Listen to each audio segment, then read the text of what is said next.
Yep, so again, we'll let this run for a couple of minutes and then we'll properly kick off. My goddamn notifications won't stop going off. Leave me alone!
Good morning, good evening, good afternoon, everyone. Welcome to episode 4 of The Wanderer's Guide to Esterra, the live audio Concord podcast. Today we're going to be doing the first in a short series of the 2 years in review of the first couple of years of Concord as it's been thus far. I'm going to be joined by Chase Robbins and Alex Waldren, who I will have them introduce themselves momentarily. Sorry, it's been a while. In terms of changes, you could probably see, which I will go and change right now. I've got new screens and things. I've done a whole bunch of different things. If I can get Twitch to work the way I want it to.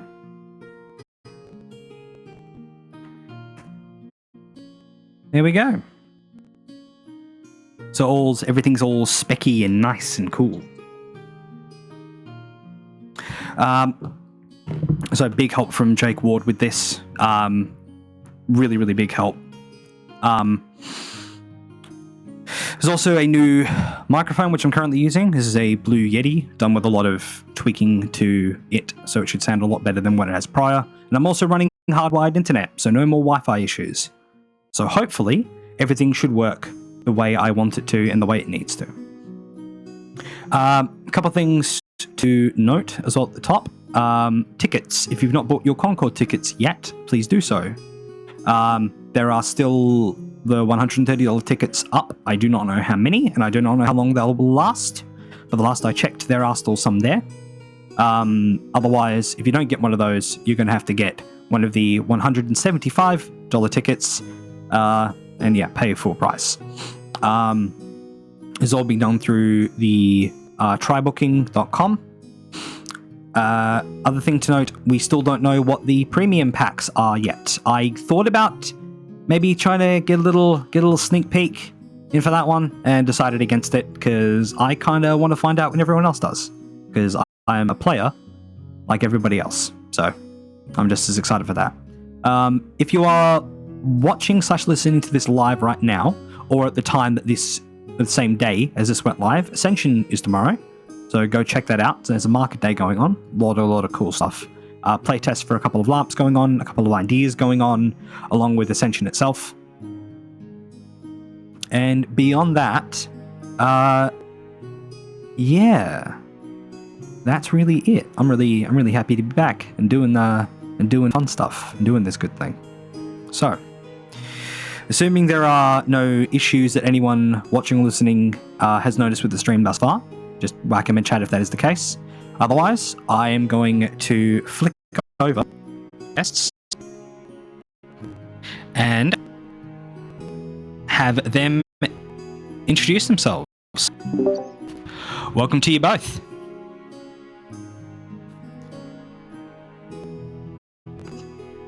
Oh. You there, guys? Hello. Yeah. Great to be here. All right. Go ahead. Who are you guys? Who the hell are you? Who the hell are we? I'm Chase. I'm from Greenfield. I've been at every game thus far.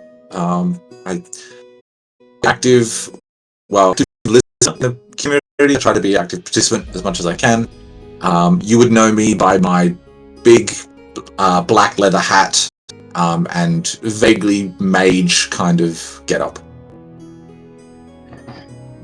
I'm Alex. I am the new church curate. I have been to 3 of the 4 games, played a couple of characters. I was first aboard Varian, Bishop Roland, and now I'll be serving as curate, Curate Rowanfeld. I'm fairly new to the Perth community. Over the last couple of years, with COVID, that makes it a shorter time period, but yeah, pleasure to be here. Excellent. And I am, as always, Luke De Silva, otherwise known as Dahab Al-Marjil of the Andashi Tribelands, host of this podcast, and general listener of things. All of the things. I know all your things and all your spirits always. Don't stab me. I like living. And you're doing a pretty bad job of convincing people that you should continue doing that.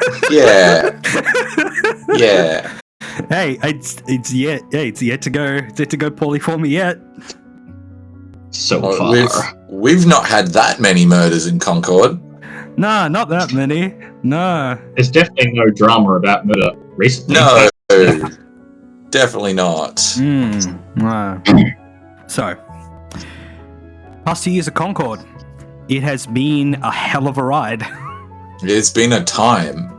So, to really kind of kick things off before we start going summit by summit, how do we think things are right now from a player perspective? How do we think Concord is right now?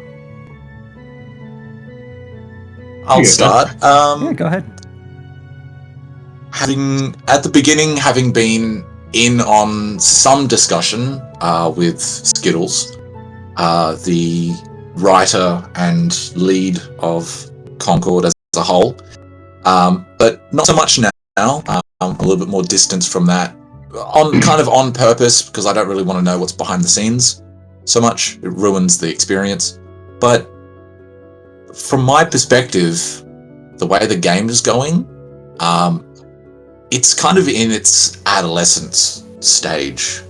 We've gotten a feel of how it works, what kind of levers we can push, what we can do, what's a little bit more dangerous, what's impossible, the questions that we can ask to the storytellers and the actions we take. But I still think it's got a long way to grow. Anybody knows adolescence is like you're in high school, you think you know everything, you've got your whole life ahead of you. Yeah, I feel that seems like a fairly solid analogy. To continue on from my kind of viewpoint, obviously starting as a player, not having been involved in the initial discussions about how the game would run, what the direction of the story would be, and then kind of having the curtain pulled back on the intentions and the story drive and all that kind of stuff. It really does feel like the team has learned a lot, and we obviously continue to learn about the best ways to run this particular game. So, I think that adolescence is a very good analogy because things are changing. There is change, and fairly significant change that is constantly happening summit to summit, which is good. The site is changing, rules are changing, the more content is being written. So, yeah, I think from a player perspective, it's becoming more there's more content, as you would expect with any kind of established game. There's more content to know that is important as a new player than there was when we started. There's more things that you might feel like a bit of an outsider on because you weren't there for things. But on the other hand, I think also the community is doing a lot to introduce new players well to the game. So yeah, I feel like the game's in a good spot for players. And in terms of the content as well, the wiki is having not overhaul, but I'd call it like an expansion, like a full expansion of so much stuff. There's so much writing being added into the wiki. Like we're having magic items having their own descriptions. I think it's great. Yeah, I struggle to understand how Skittles knows to put out this much content. He is a god. Thanks, Skittles. Yes. No, the wiki, like of all things, I think the wiki is like pretty much. I'm just gonna say it. I think the wiki is probably the best thing Concord's had overall in the past 2 years. The wiki is just so damn good. I mean, it's a network to navigate. I know for a lot of people, like I've got no issue with it. I scroll through it in my free time for fun. I have it as an open tab on my phone at all times. Same. I have multiple tabs. So that's the funny thing. So because I'm blind, I have to use voiceover software. Some of the new things that have been added, I actually can't access for some reason. That it doesn't even register as being there. So I have to use the links put on Facebook to get to those specific pages. So I can't use those tabs. as a prior developer of the wiki, there is a hidden page called Index. It's just /index, and that has all pages available on the wiki, all public pages in alphabetical order. Yeah, it's very useful. Apparently, there are a few people who are like just not constantly refreshing, but fairly frequently refreshing that page to try and figure out what's being added but hasn't released yet. I know, for example, that the Panoply page, which was put on and then was delinked in the church page, is still there, so you can actually see that. Ooh, sneaky. There's a couple of there's things, but nobody other than the important people have moderator rights, so you can't find all of the other really fun pages that tell you things like the most recent page that has been updated. That's a fun one. Oh dear. Yeah, very much. I'm kind of in the same boat of like, Concord is, because I started in Summit 2, so I've gotten to watch it kind of evolve from Summit 2 onward, and it really has grown bigger. Like, it feels more, especially with the Academy, like, it feels more real. Oh, the Academy is fantastic. That's a really, really good initiative. I had obviously nothing to do with it. I don't have kids, but it's just a really cool thing to have running in tandem with the game. I definitely agree that it makes it feel, much more authentic having that. It's something that I've never even considered, like, anywhere close to having something like that in a LARP game. Like, it's great. Having kids, being able to involve kids and not try to push them into being the same kind of a player as everybody else, but almost giving them their whole other side of the game that is purely, excuse the pun, curated for them, is amazing. Yeah, it's kind of structured, because when I went and had a look at it, like it's very structured as like Concord Mini almost. Yeah. It's cool. Yeah, it's great. Really, really good stuff. Shout out to those people who helped run it. Oh yeah, it's mad. Sure. Like I've considered like getting all my clearances stuff done and like running a class, and then my brain's just gone, I do not know if I could deal with the I guess pressure, for want of a better term, of like doing that, because it's bad enough me trying to keep myself in check to do what I need to do. Much harder than having to do that and stay on track for a group of kids as well. So yeah, absolutely. One day, maybe. Absolutely. I've got so many other plans that I have for the game, and like the expectation that other things will happen. I need to just leave space for that. And then somebody mentions the Academy, or is like, "Oh, I'm bringing my kids along as well." I'm like, "Oh shit! Do I have to? Is that a responsible thing as well? Should I allow for kids to come up to me and interact with them in character? I just forget it's a thing." Yep. And then you like hear someone like haggling with like an 8-year-old over Crystal Manor. Yes. Oh yeah, absolutely. It's so good. Absolutely. And kids come up with some of the best questions sometimes. So like just a simple one like, what's the spheres? Is a great question to have to try to resolve and answer in a simple format.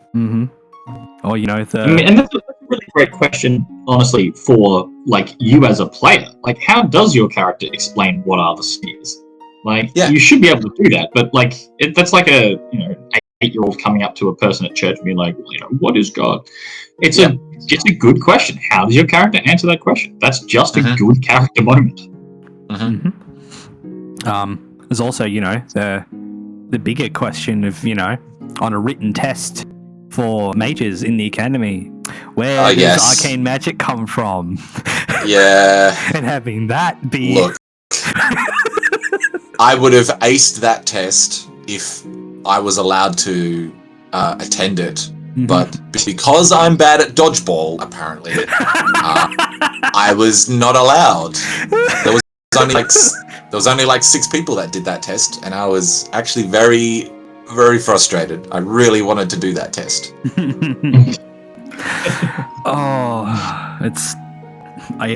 It's the thing of like, kind of like the real world. It's like, yes, flaws in education. Yeah. It's very funny. So this is pre-industrial era. You can't expect perfect education, right? They don't have a clue what pedagogy is. Mm-hmm. I mean, no one knows what a horse is, for God's sake. Yeah, they're mythical creatures that we've never seen and have no idea what they could do. Yeah, they're anti-spherical beings. Yes.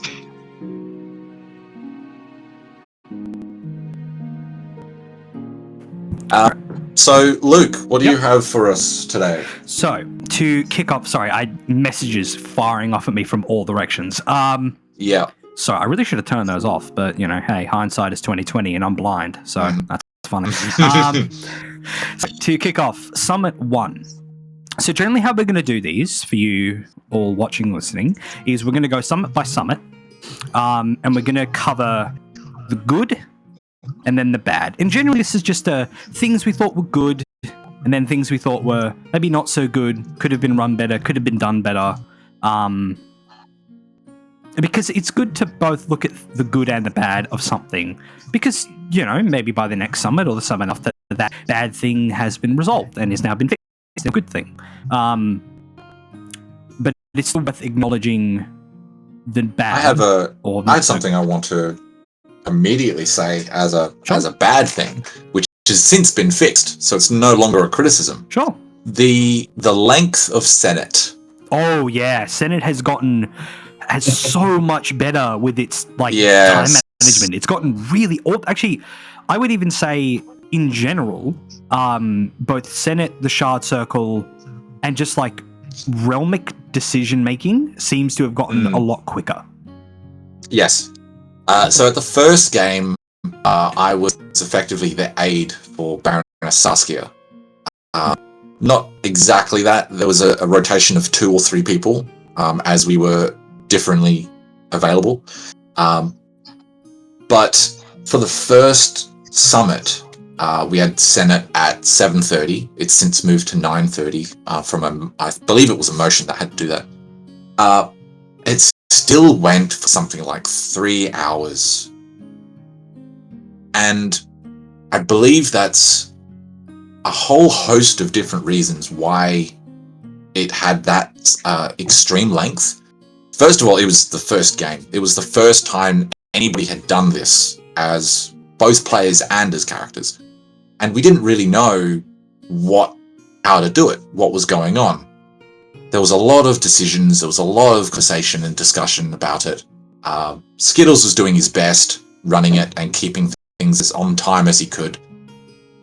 And since then, and this is kind of the fix, that they've started having, I forget what it's called, but it's like a Senator 101. It's like a TED talk about this is what Senate is about. This is what you can expect. I don't know if it's a workshop or not. It might be. I've not attended one specifically. About. So some of the team, some of the team Skittles, some of the team runs a what is Senate or I want to be a senator type little classes, and I would absolutely believe that is helping people understand the requirements, everything expected of them coming into Senate, and then they can Senate orientation, and how to deal with that. And it's become shorter. I don't know by how much. I haven't timed it, but it has definitely become shorter, or at the very least, more happens in the same time period. The Senates are intentionally getting shorter. I think that was definitely a discussion. Certainly shorter than the 3-hour one at start. Yes. But I was there for the whole time. The people running it, Skills and Co. Just being like, look, we know we're going to have to cut this off, otherwise it's going to get ridiculous. It is a bit of the players are getting better at Senate, as people recurring senators know what they're doing and they know how to present and they don't waste time. But it's also just, I think, the people running it being like, we can't we can't be doing this for 3 hours a night for 3 days. No, you can't. That's No. crazy. But yeah, no, so it's good, I think. And on the last day, that 3 hours would just take the majority of the game. Yeah, of course. And So then, of I'll be course- attending Senate orientation. Yeah, for sure. It's definitely something I would. I mean, just by purview, the fact that I've observed the majority of senates since I started Concord, bar the Senate of the last day on the previous summit, like I have a very, very good idea of how Senate runs at this point. Just because, like, I have the free time to do that, I have the patience and the mindset to do that, and also like. Even observing Senate, not just in that point, but like after Senate's been done or before Senate happens, it's interesting to also observe behave at those times as well, because it very much gives you an idea of like, okay, what issues are currently running in Senate, what still needs to kind of be worked on, and it's very much it's an interesting experiment in observation for me. I have a very biased view of the Senate, given that I'm running the same character across this whole time period, and for this whole time as well, I've lived with Senator Saskia. Mm-hmm. So at first it was a different situation, but now we are housemates. Mm-hmm. So I have a very biased view of the Senate. Very not only Greenwield biased, but Baroness Saskia specifically. Mm-hmm. You're Saskia biased. Yes. Yes, that would be correct. Oh, You could say that I'm running for Senate because of Saskia. Oh, good luck. So, yeah. So with the, I mean, that's definitely. I mean, as an overall thing, excellent thing to bring up. It's a very fair point. I'm annoyed I forgot the whole evolution of Senate. But hey, no, good it got brought up. At minimum, I'm happy for that. So yeah. So the plan is for each of these summits, we're going to go talk about the good and then the bad, with the exception of Summit 1. And I pre-warned my two guests here already about this slight difference, because there is a pretty big thing that is worth talking about Summit 1 when it comes to bad. That I think really does need to be discussed, at least to some extent. We're going to do our best to keep this as player observation as possible, try to keep character observation, character perspective out of it a little bit.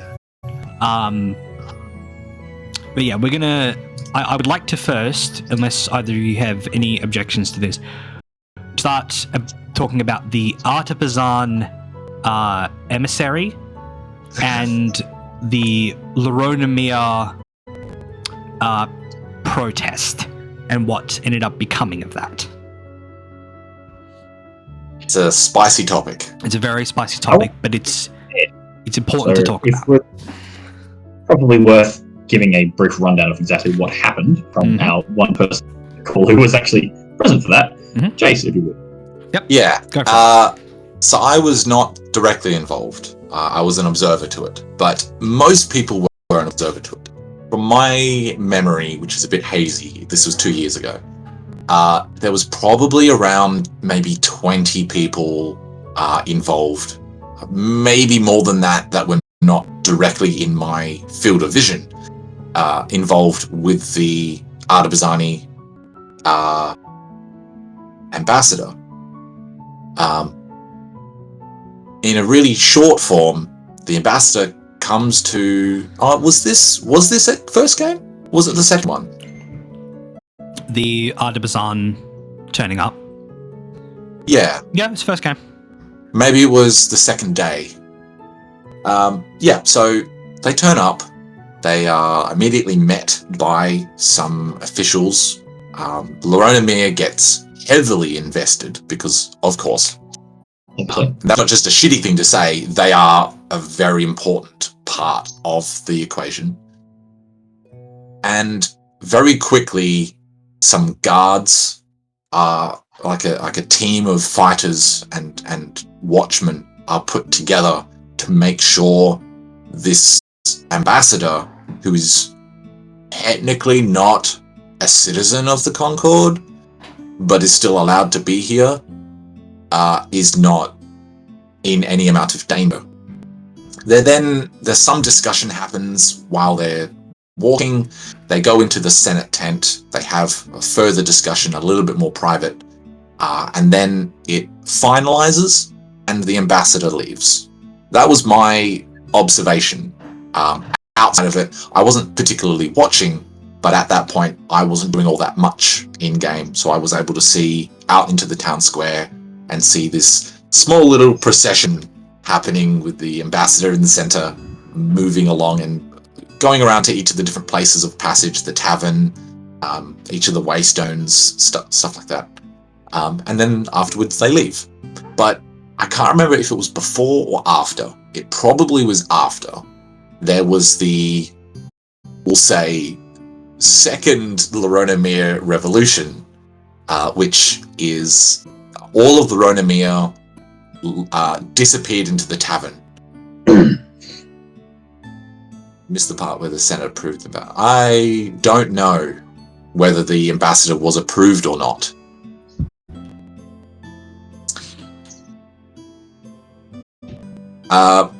All of Loronomere went into the tavern and had very secretive discussion about probably Artabazan and the ambassador themselves, and then came back out and staged a I don't know what you would call it.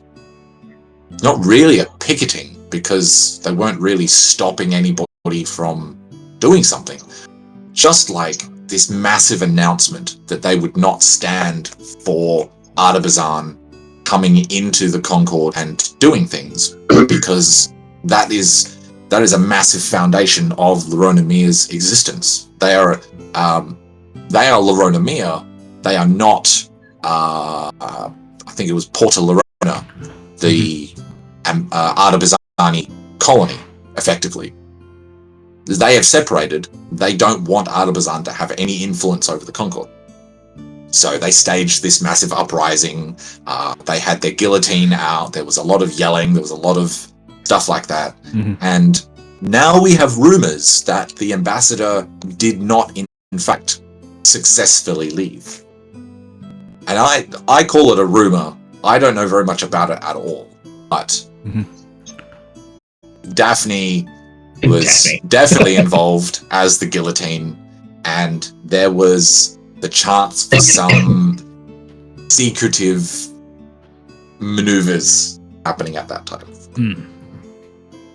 So, having heard that, what's the bad thing about this? I'm struggling to see what the bad thing, and this is kind of where I hear this is kind of the player side now, is that it was not properly communicated that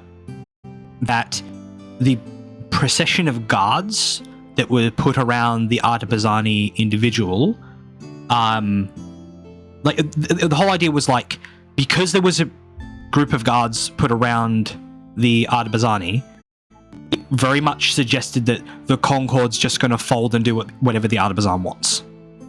That was definitely a concern, yes. And that ended up, basically that fire ended up getting way out of control because it was not fully communicated as well as it could be, that the procession existed to make sure this foreign dignitary doesn't get killed and then doesn't bring the hammer onto the Concord, because they had not made any decisions yet at all.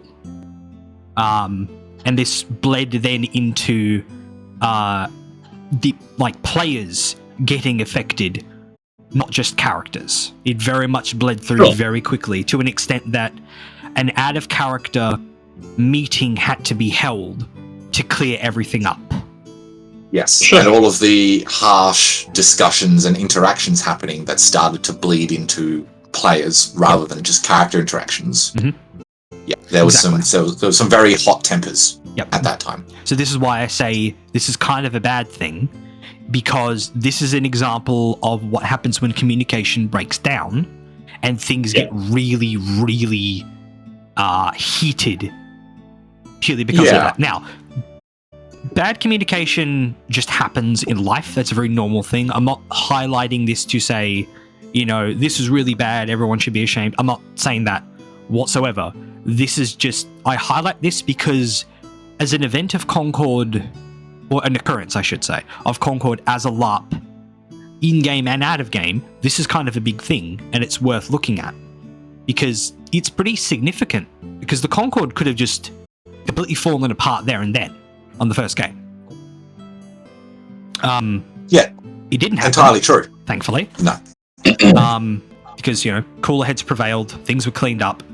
There was a little bit of fallout here and there, but ultimately the game has grown and evolved from the point overall, which I think is really, really good. Because no one wants that to happen again, right? Like that. Like, I'm kind of happy I wasn't there for Summit 1 to have been in the middle of that. Because that would have been really scary to have been a part of. There's been some smaller incidents that are similar to that. But I would definitely say that situation blindsided a lot of people. And then there was definitely a scramble to make sure it was to be managed properly. So I would call that, in a way, I would actually say it's a good thing. Not that I'm wanting to argue with you here. It was a bad occurrence. But it's a growing point.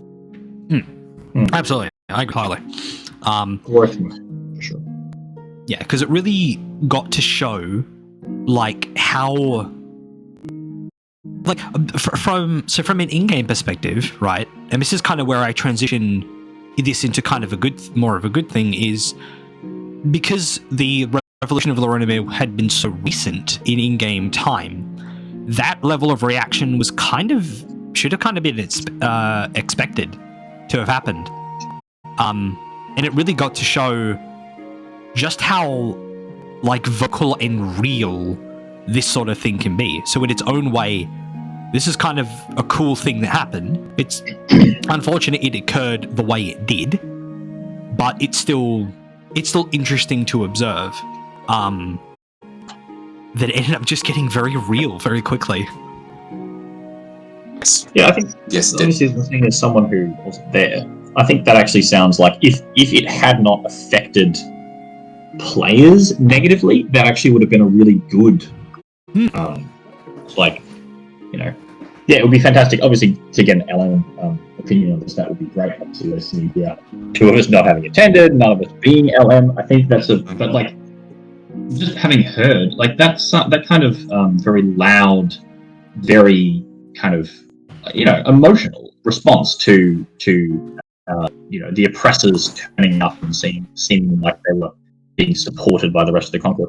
It's not surprising that bled into kind of an out of character, heated discussion, because they're in character heated discussions already. It is a heightened character moment. So it sounds like that actually would have been a really strong character build, emotion. I'm sure it was. I deliberately did not get involved. I'm not a huge fan of loud arguments, regardless of it being in or out of character. So when that started happening, I moved off and just observed. So I don't know a lot about what happened in the arguing, but I'm sure it hit, all topics. Yeah. It would have been character insults. It would have been church stuff. It would have been arguing of all different natures. It would have got very heated. It's actually really good. Is like, because I've been told this from a friend of mine after it had happened, and yeah, that's pretty much almost word for word. That's pretty much exactly what I got told. So it's good to know that, like, the view I've been given and the sort of mentality I've had around what happened isn't necessarily false or incorrect. So I'm really happy I've not come out of that with, like, a false idea of what that was, because I was kind of worried about that. There's a reason why I picked Stalia as my sphere to follow. I'm definitely a person of information. I like to know my facts. Agree entirely. So with that one, that pretty much covers what I wanted to do with that one, actually. Sure. More or less. I mean, we discussed all the key points of it.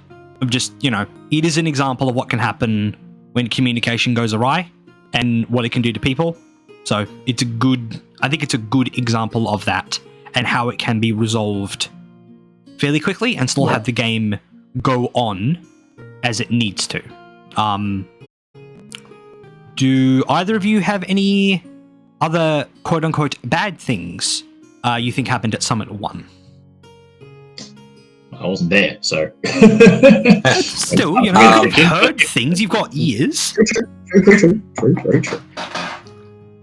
Not from my personal experience, because it is managed very well by those who run and operate and watch over the confluxes, particularly the major confluxes.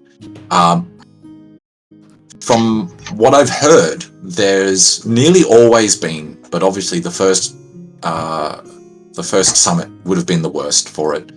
The first major conflux would have been the hardest one to operate.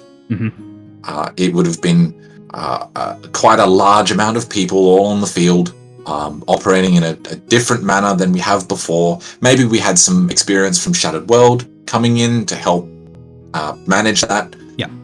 But I'm sure that there were still things, and if I scroll through, I might be able to find some comments by Lionel, that I'm sure that there were things that didn't work appropriately in the first major conflux, and then the second major conflux, almost in the same way. From my perspective, though, because it was done very well, I didn't really see mistakes so much. I didn't fully know what to expect. Like, I don't have a play for play. I don't have a script for the conflicts. So I'm not looking at my script and saying, okay, at this point, the Zekatal, for me specifically, I was fighting Sister Oak. We were performing a bit of a ceremony on one side and trying to hold off the forces from them reaching that ceremony. Maybe ceremony? It might have been a ritual. The difference being, no, it was priests, so it was a ceremony. And because I don't have a play for play, I don't know if something's gone wrong or not. I'm just reacting to everything that's happening. So I believe there was something to do with we had a banner, we had people call it an aggro banner, to use an MMORPG term. Yep. The Slayer's banner, yes. So we had a Slayer's banner, and I don't know if the NPCs were appropriately briefed on how the Slayer's banner worked. I imagine they were, because they started to interact with it as we expected them to. But with such an interaction that is entirely different and usually unique, it didn't happen exactly as some of us expected it to. And that might be our expectations, or that might have been the NPCs not doing something correctly, or not understanding something and doing their best. I'm not sure. But I believe the major conflux from an org team perspective was probably like a 6 or a 7 out of 10. It definitely had some space to be improved. Yeah, like it's like first game kind of jitters. Like it's getting the idea of this like multi-part big fight sort of functioning correctly. Yep. Cool. No, I agree with that entirely. Like that's really the only other thing, because largely Concord is reactive. We know when things are supposed to take place, like meetings, but we don't know we don't know how things are supposed to happen. Yep. So we can't really, other than obviously that kind of drama, argumentative drama and bleed. A lot of the time it is, I can't really call it bad. It's not to argue with you, but that's not really a term I would say. I like seeing something as something to grow from. Yeah. I agree with that. Yeah. Absolutely. I think it's also pretty clear that as the combat team has got, well, the NPC team, I guess, more combat team, has got a better grip on how to run the players as NPCs, that the major confluxes have just got better. And more interesting, honestly. Pushing the bounds of what can we actually do in a fight? What can we do with this many people standing in fields? Which is really good to see, obviously. Yeah, I agree with that entirely. All right, so with that, because we're kind of like rolling into the trend of the good stuff. What good stuff have we got? Like, Alex and yours and mine's case, repercussions of Summit 1 that ended up being really good. Chase, anything you remember or have written down of like some good stuff that really happened at Summit 1 that's worth noting?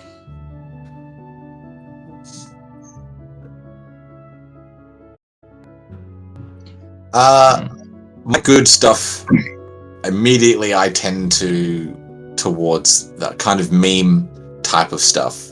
I remember herb gardens and the whole arguments between the war chamber and everybody that had any amount of money who wanted wains, just being so disappointed in people's decisions about improving herb gardens over, say, the Navy, or I forget exactly what you can build with it. I don't know if it's a library or something else.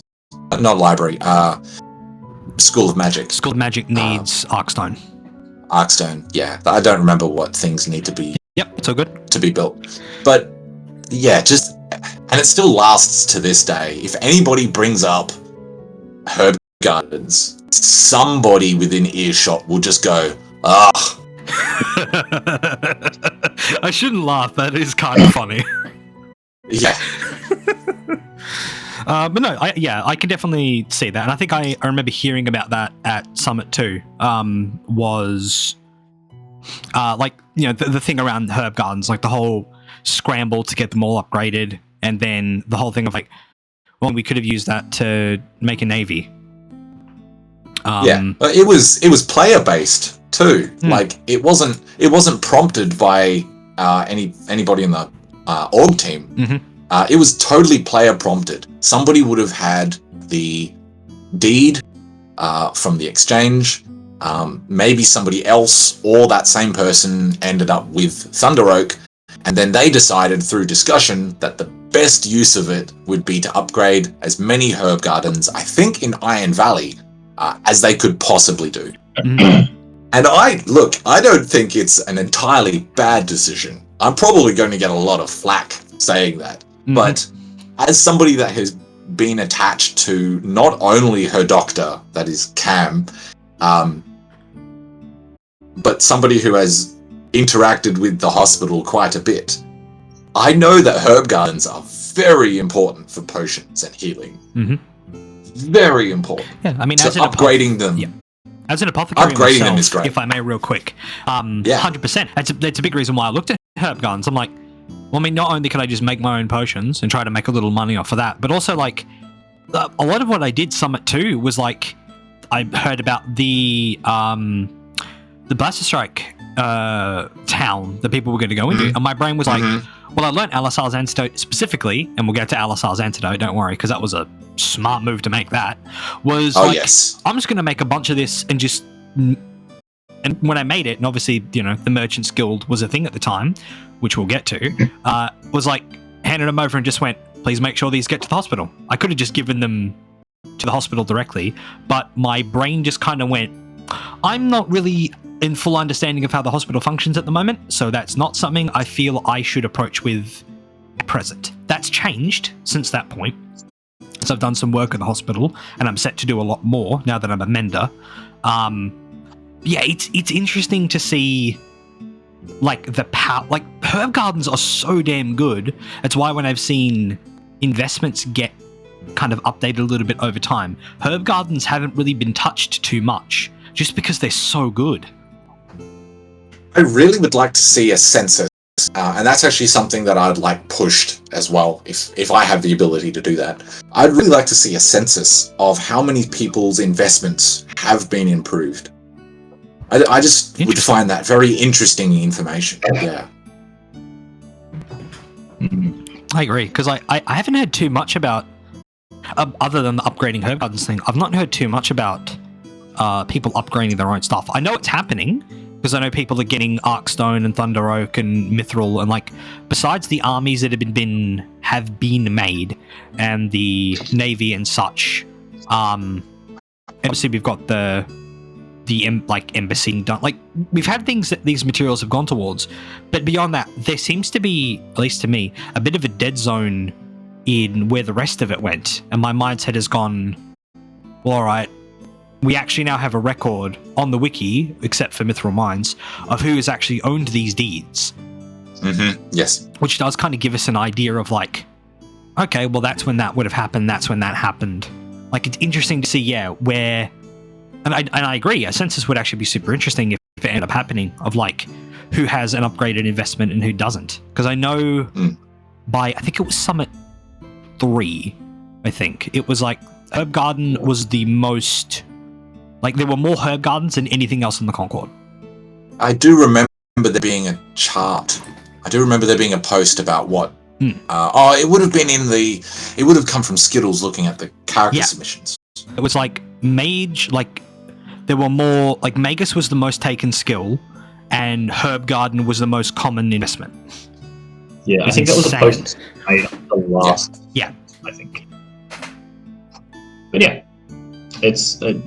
The census would be very much player-based thing. Obviously, the team already has all that information. Yeah. They're just not telling. No. And we wouldn't be asking... I wouldn't push it in a direction to get it from the team either.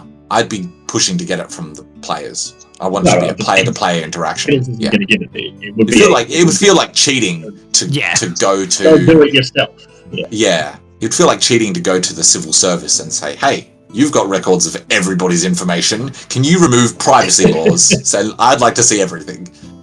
Yeah. We don't have any privacy laws. Well, nothing explicitly outlined, at least from memory. Well, that means it doesn't exist. This is... Clearly, the Concord has no basis in common law. There's just nothing there. We only know what we're not allowed to do. Yes, that's right. Don't murder. People are very bad. All right. Anything else anyone can think of, or is that really it? That's about all I've got. Like, it was years ago, and my memory is not great. As a hot minute, and they even kind of trawling through what information I've managed to glean. I've pretty much exhausted it overall.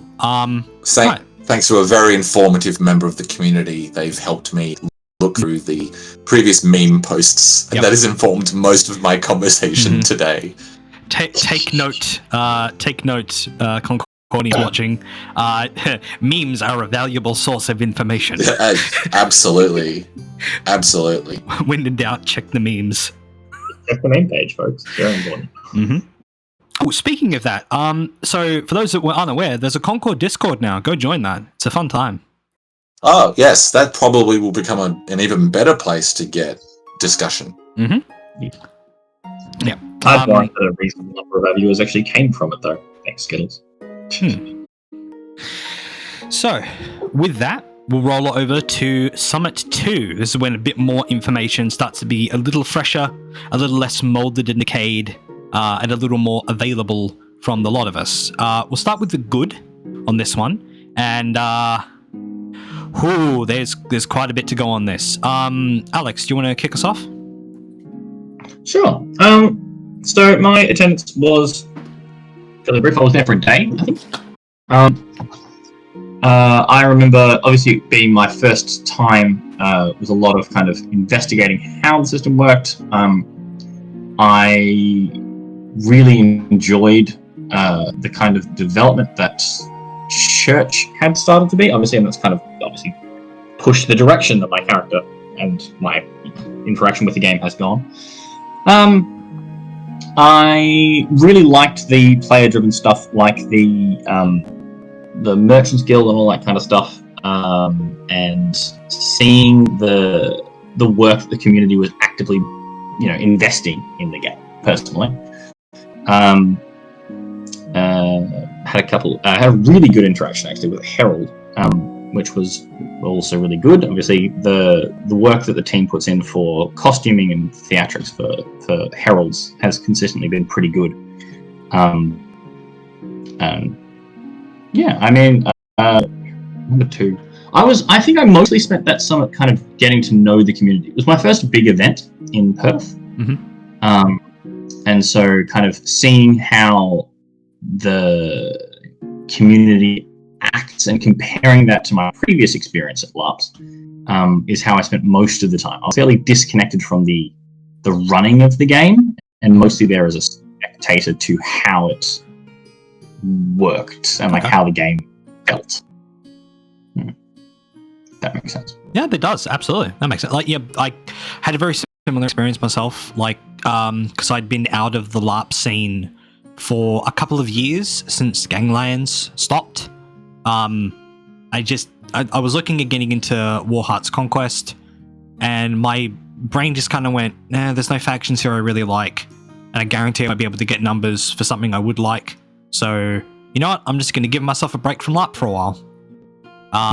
And then Concord popped up, and I started devouring all information that was being released almost immediately. I still have all the original PDFs that were sent out.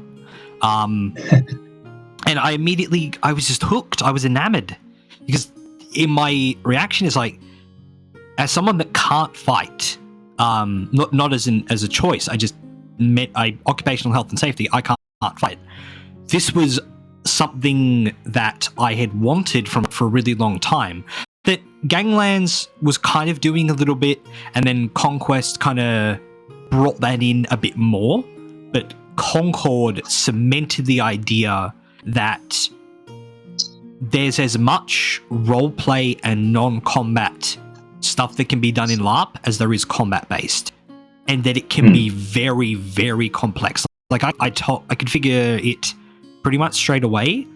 I noticed that all the processes of Concord, the Church, the War Chamber, Shard Circle, Exchange, Senate, it all interacted with each other and required each other.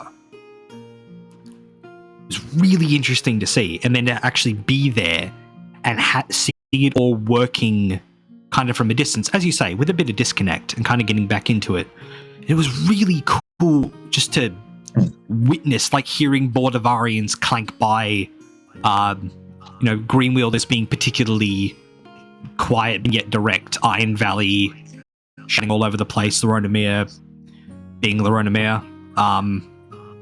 It was cool. It was really, really, really cool. It's a great spectacle, honestly. I think that the team has done a very, very good job consistently over the last couple of years, actually just specifically building that spectacle and, making sure that the style guides and the kind of archetypes and all that kind of stuff lead to as much uniqueness as you could reasonably fit within the world. And so, turning up as really much as an observer for my first event, Bishop Roland didn't really do anything. It was interesting. It was good. It was a look at what weekender events can really bring to LARP when you're not entirely focused on combat, when you're not just there for the bits, when you're not only there for here's the fight objective, and that's what we're doing, and that's what we're going to focus on. So yeah, I think the political aspect and the kind of culture that the community and the team have built have really been positives. Yeah, from my first event with Game 2. I definitely feel the same. I'm very spoilt because I've been in the community since almost the beginning. I missed one game from the very beginning. But I'm very spoilt in the sense that I've always had games to go to. I've always known what expectations are. I've always just been able to jump into something. But it also means that I've been able to see our progress, growth over the years that we've been doing this. And we've come a long way. And apparently, Alex, you can probably give some light to this. Apparently, we've come a long way in a very short time in comparison to some other groups. Like we've got a almost full outfitted site. Yeah, it's crazy. the site really does, baffle me compared to over east. Like again, over east, you're looking at a much larger group than has historically been present in Perth. Obviously, like Swordcraft is enormous, but the site issue, like Swordcraft was trying for years to try and build a site, trying to get people invested in the site, trying to get people to, pick up rocks and move things around. Whereas the Boddington site it's fantastic, it's amazing, it's only getting better from here. But yes, it's we're very lucky to have the small bugger team. Absolutely. Yes. And I say team because they are just as much a part of us as anything. The game would not be what it is without the permanent buildings, without the ambience of the setting. Obviously there are things that can be improved, but it has contributed to the game in a kind of ephemeral way. Yeah, and there'll always be things to improve. We'll always want to do more stuff. Absolutely. But I think the difference here is that things do get done. Yeah. Like there's not a maybe we'll do this. There is a very specific, very targeted budget, things that are important to get done, and we've seen that development over the years and a bit that I've seen. The amount of passion and dedication that we have in this community astounds me. Yeah, it's fantastic. I would, because like I said, I feel a little bit spoiled. I want more games. I want to get to the point where I'm actually having to pick two. I want to get to the point where I'm having to pick between two interesting things. Yep. I just feel that would be a milestone for the community. Yeah, like I've very much, as kind of, and actually just to speak real quickly before I go into what I was about to say on the whole ambience thing, it was such a unique experience to just like game on. I'm like, I feel like going for a couple of drinks at the tavern and just walking in, and it just feels like, it doesn't feel like a pub. It doesn't feel like a bar in the real world. It very much feels like its own thing. It's such a unique, it just felt so cool. Like obviously you had people kind of breaking character here and there, but the sense of it was very like, no, this is cool. This is like I just stepped into the Elder Scrolls. This is mad. Props to the community that participates in the tavern, as well as Mark and everybody that Mark gets to help him on the tavern. Yeah, 100%. Great job. It's mad. I mean, very, very thankful. Yeah, it adds so much. Like it's such a thing to just be kind of hanging around, just talking to people, and then just hear people just cheer in the tavern a ways off. It's such a unique thing. So what I was going to go on to that I think I just forgot. Holy crap, what was I going to say? Oh no, this hurts. God, it's gone. We can move on to something else. Sure. You mentioned this is what you get when you were going on before we started about having some great memory. Yeah, exactly. Yep. I just get going and I'm like, yeah, whatever thought was in line just got booted off the train. Yeah. Gone. You mentioned the Blasterstrat town earlier. Yep. Amelstadt. And I wanted to touch on that because of the intense amount of roleplay that I wasn't directly involved. I've only heard stories about what occurred on that conflux. I feel I have got a pretty good understanding of it, but by no means did I have the full experience of that. There were people playing dying citizens of the baronies, heavily diseased persons that we needed to make decisions about. Not to go into too much depth of that, but there was some hard decisions that needed to be made. There were some surprises there, and there was some things that people didn't know how to deal with. Totally unexpected things. And everybody that came out of that conflux afterwards, you couldn't say that they have glowing things to say about it, because that was not the experience that they had. What they had was such an intense roleplay and driven set of encounters that they may not have had at any other time before. And that's just, that is massive props to everybody involved to portray that and have people have to make such intense decisions. I actually had kind of because I knew the Amistad thing was going to happen like a while, because I'd been to a couple of trainings before the second summit. So I kind of had an idea about the Amistad thing, and I was actually somewhat pleasantly surprised to realize, or to discover rather, after the conflicts had taken place, that I was actually thoroughly correct. I had a gut feeling straight off the bat, they're going to make that as grim and as dark as possible to really hit home the atmosphere of just how bad the Blesserstreik as a plague actually is, what it can do, and to really cement people in the world. And the only thing I could say negative about it is I'm angry I wasn't there, because that would have been dope. I love that kind of thing.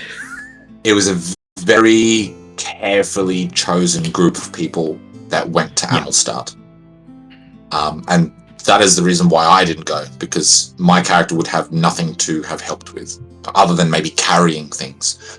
And because of that, I was not going to be a useful character. So I was not chosen. And I have full understanding of that. We're dealing with, like, an extreme disease here. And if I can't help with that, I'm not going to go.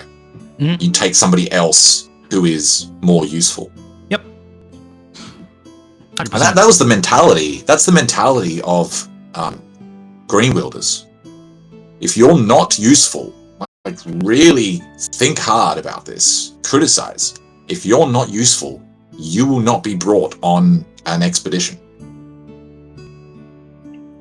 I think that it's a really interesting mindset, because one, like, yeah, absolutely, that fits to the lore of the world perfectly, but also, like, the fact that has grown as a Green Wielder mentality and yet isn't a significant problem for the community, i.e., it's a game we're here to play. Like, why exclude people? The fact that has been dealt with fairly well within the Green Wield faction is actually a testament to how well that's been handled out of character as well. Because, like, that in other communities, in other LARPs, that could be that's quite exclusionary. You know, you can't tell people not to do things, but you know, it's been handled well, so it's not a problem. So yeah, I thought that was. I would understand it as, if a Green Wielder were to say, "We don't want you to do this," they would follow that up with a very straight explanation as to why. They'd say, "We don't want you going to Amistad because you're not a doctor and you don't have any healing spells." Yeah. So you're not. It's by purview of Concord being what it is, as being having permadeath and it being so big, I really love that much direct Green Wielders becoming what it is now. And along with just Concord as is, has really, like, in comparison to other LARPs, and again, you'll have more experience in other LARPs more than I do, is Concord feels very like it's grown up, if that makes sense. Like, it feels a lot more serious. It feels a lot more complex. It feels like the LARPing community went through puberty and is now an adult. It's a very odd way to phrase it. But it's definitely benefiting from lessons learned from other LARPs, for sure. Yes, I think that's what I was about to say. It's a testament to the org team being as involved in previous games and using all of that experience for this one. So now chat's actually thrown out a really interesting point to bring up, which I would actually like to bring up the Merchants Guild and other player-run groups that started to pop up around this time. Yeah. super interesting because I heard about when it started being brought up at the prior couple of trainings about the Merchants Guild and what it was. And again, going back to kind of what I've been saying is like, I seem to have found myself in Concord as a spider on its web that doesn't, the spider doesn't move, but it hears and feels every twitch that goes on its web, which means I pick up a lot of information. So I was hearing everything about the Merchants Guild. And it was really interesting to see how in-depth people were going into this. And then, of course, later you have the Alchemist Guild try to start up. There are a bunch of things trying to get kickstarted. Really cool to see more aspects come into play because much like, as we were talking about with the Academy, having more of these groups, companies, bands, sects, whatever, it adds more layers because it does make things more complex. Obviously, there's an element of, set this thing up to this specific thing, and whether or not it works is different. But the complexity starting to pop up and people realizing, oh, we can actually do stuff. Like, really just do stuff in this game. We have time to do it. We have space to do it. All it takes is ingenuity and a bit of elbow grease. Mm-hmm. Absolutely. I think the Merchants Guild is a great example of that. Of just coming together, make sure it's as clear as possible, and then just hit the go button and just let it go. Well, there's more than just hitting a go button. I can tell you from having some conversations with the people in the Merchants Guild that it's actually very intense. There is spreadsheets. Mm-hmm. There is a lot of thought that goes into it. Yeah, I can really attest to that myself because I tried to get a guild going myself somewhat or so after. It didn't end up really happening, sadly, but it still inspired more things to happen along the lines because I was trying to get some bard stuff going. Mm-hmm. And in the end, it just ended up becoming its own thing, and just now more music is happening and performances are just happening at Concord even more. And I feel like, again, with the Merchants Guild, it's a signpost of inspiration of you can do stuff, just do it. It might be complex, it might be hard, but do it. Because just more cool stuff. And that's kind of where I'm at now of like good things, Summit 2, a lot of just cool stuff happened. For sure. We had the Merchants Guild startup. We had the beginnings of the Artisans Guild that I was involved with. Mm-hmm. That is now a thing being run by and Ashi. Josh Steffens is running that alongside some other people. I think he has a partner. And we have. I don't think we've got a Bards Guild. No. You might just have a collective of bards. Pretty much. That's what it ended up becoming. I tried to get the Bards Guild going. I still have the documents. I'm still proud of the work I've done. Like, looking at it, I'm like, no, this is something I'd take into, like, a tabletop role-playing game and have it be a faction that the party could get involved with. But, yeah, it didn't end up becoming a thing. And I really looking at it now, I don't think it needed to. Like, just... Yeah, that's fair. Yeah, just inspiring people just to do more stuff, I think is fine. Absolutely. Yeah. Sorry. Mm-hmm. Okay, you go. No, you go. I think the other thing is to touch briefly on like what you were talking about earlier with the spreadsheets. Like, it's another testament to the community that's choice. The players are choosing to go through the effort to make this real thing, and that's a really valuable addition to the game. That players are doing on their own time. There's not a mandate. There's not a official. There needs to be a merchant guild, so someone has to do the work. Someone's choosing to do that, and putting all of that extra effort in outside of game hours. Yeah, looking at you, Jacob and Emily. I really hope Emily got that correct. It's going to be embarrassing if you didn't. Hell, yeah. We'll find out. I think it's correct. The Alchemist Guild you mentioned, I believe that was more of a character backstory thing. I don't know if what you're talking about is the Greenwilder Alchemist Guild. But that's what I'm talking about. That faltered really quickly and fell apart. Yeah, I'm very aware of that. But we've also got the Hero's Welcome. Yes. Mostly run by Brendan and Luke, though I think there's a couple of other people involved as well. And that's an example of what you said that just requires a little bit of innovation and a little bit of elbow grease. The Hero's Welcome is essentially an in-character start place for new players. It's like your tutorial level. Brendan has been great in putting together a document which outlines all of the different things that you could do, like that is available to you in Concord, and then a kind of almost like an achievement list of go to your first Senate, sit through a Senate, go to the tavern, have a drink, visit the Shard Circle, attend your first church, or participate in a church motion.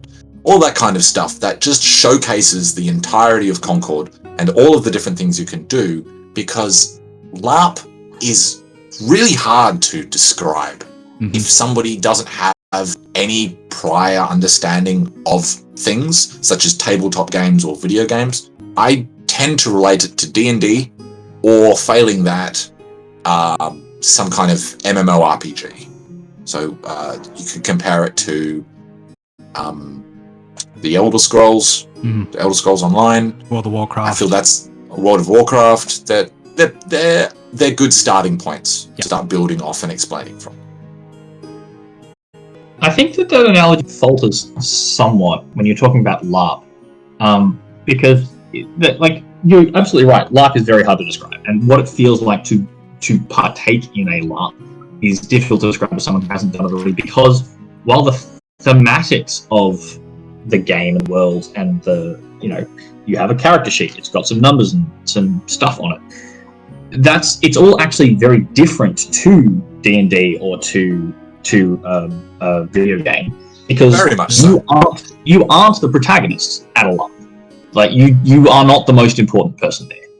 If you're coming for the first time, it doesn't matter how good you are at being a character. You are your most important person, but you are not the most important person at Concord.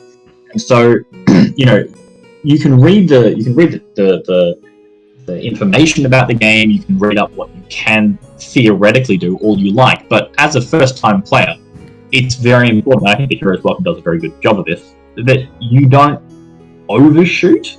Like, it's all well and good to be optimistic about the things that you would like to do with your character, the things that you're aiming to do, but it's very, very unlikely that you're going to walk in and just be a senator in your first game. It's not going to happen. I was thinking explaining the same thing.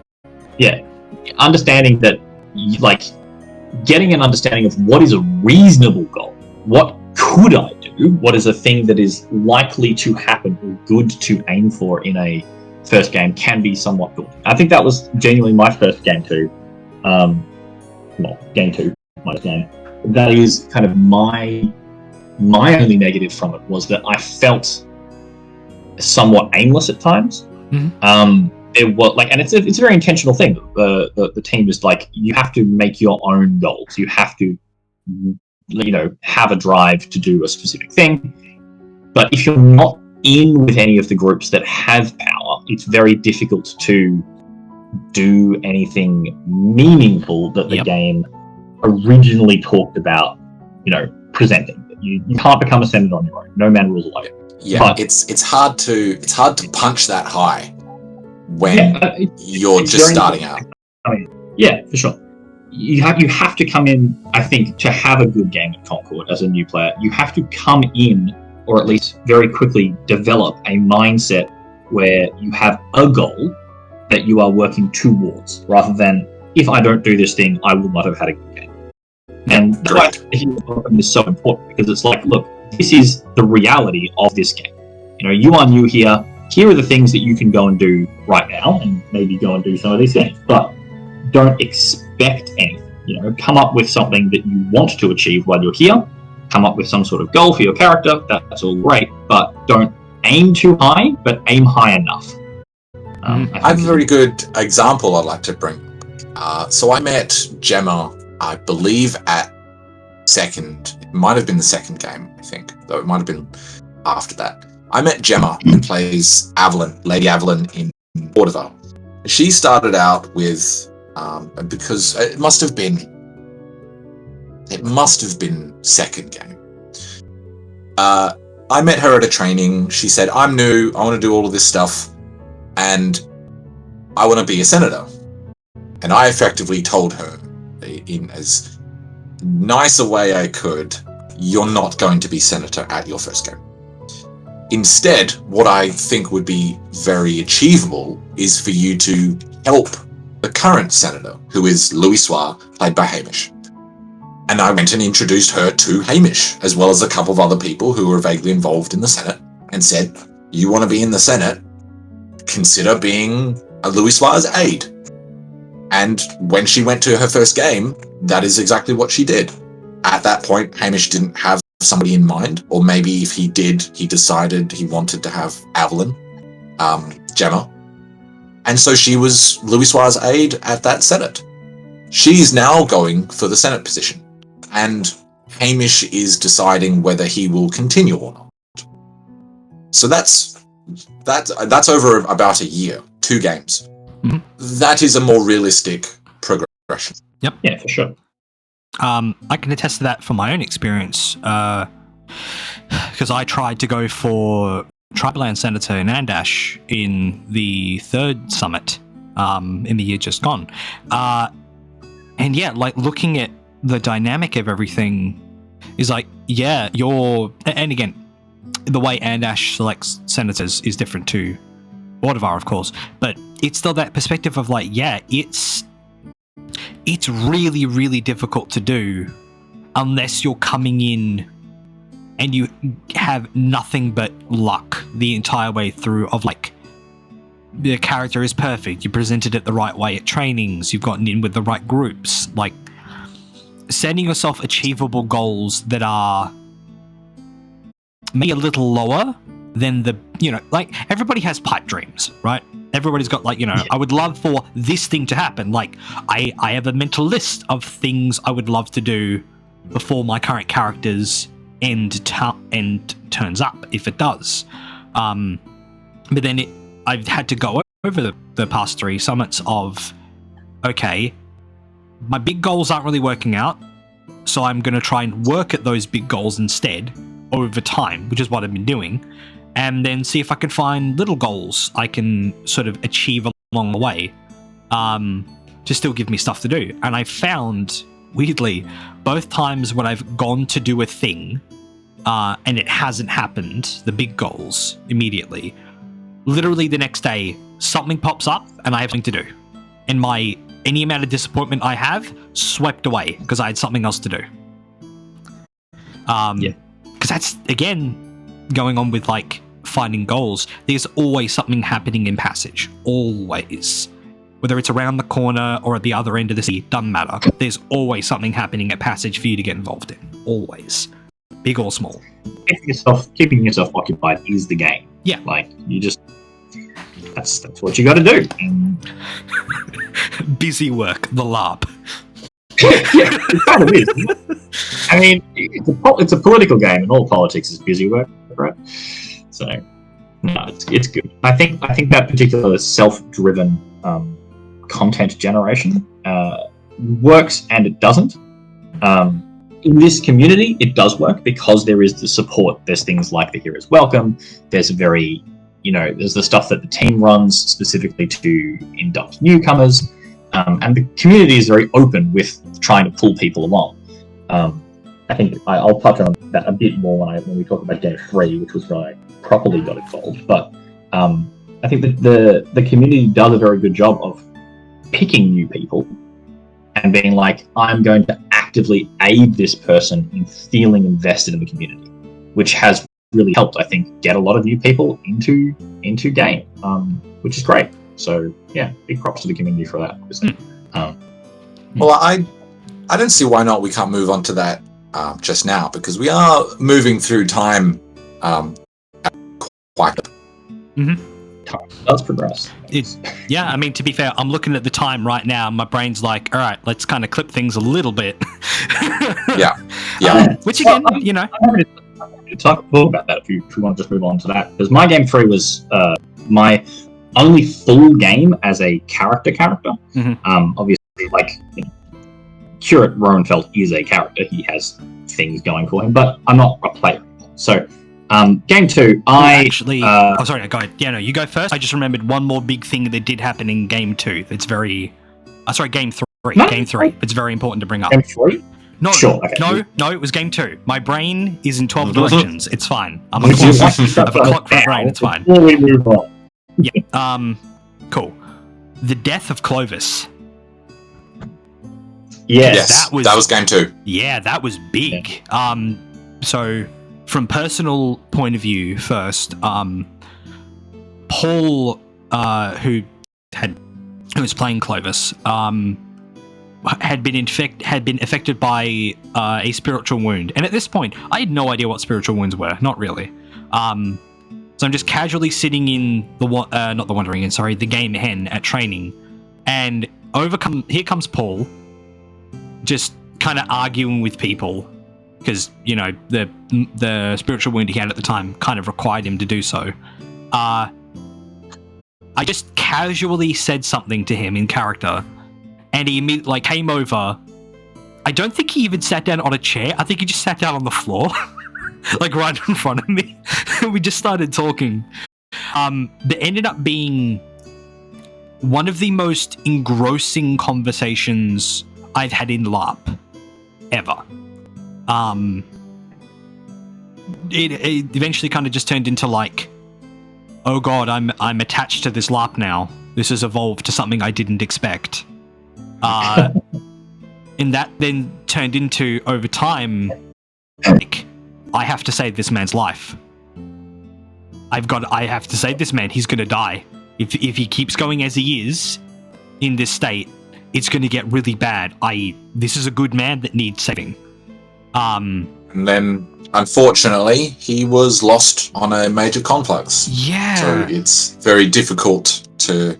It's sometimes very difficult to save people when it's a major complex because there is so many things happening. Well, yeah, this eventually... It was a major, yeah. It was against Brother Ash. Okay.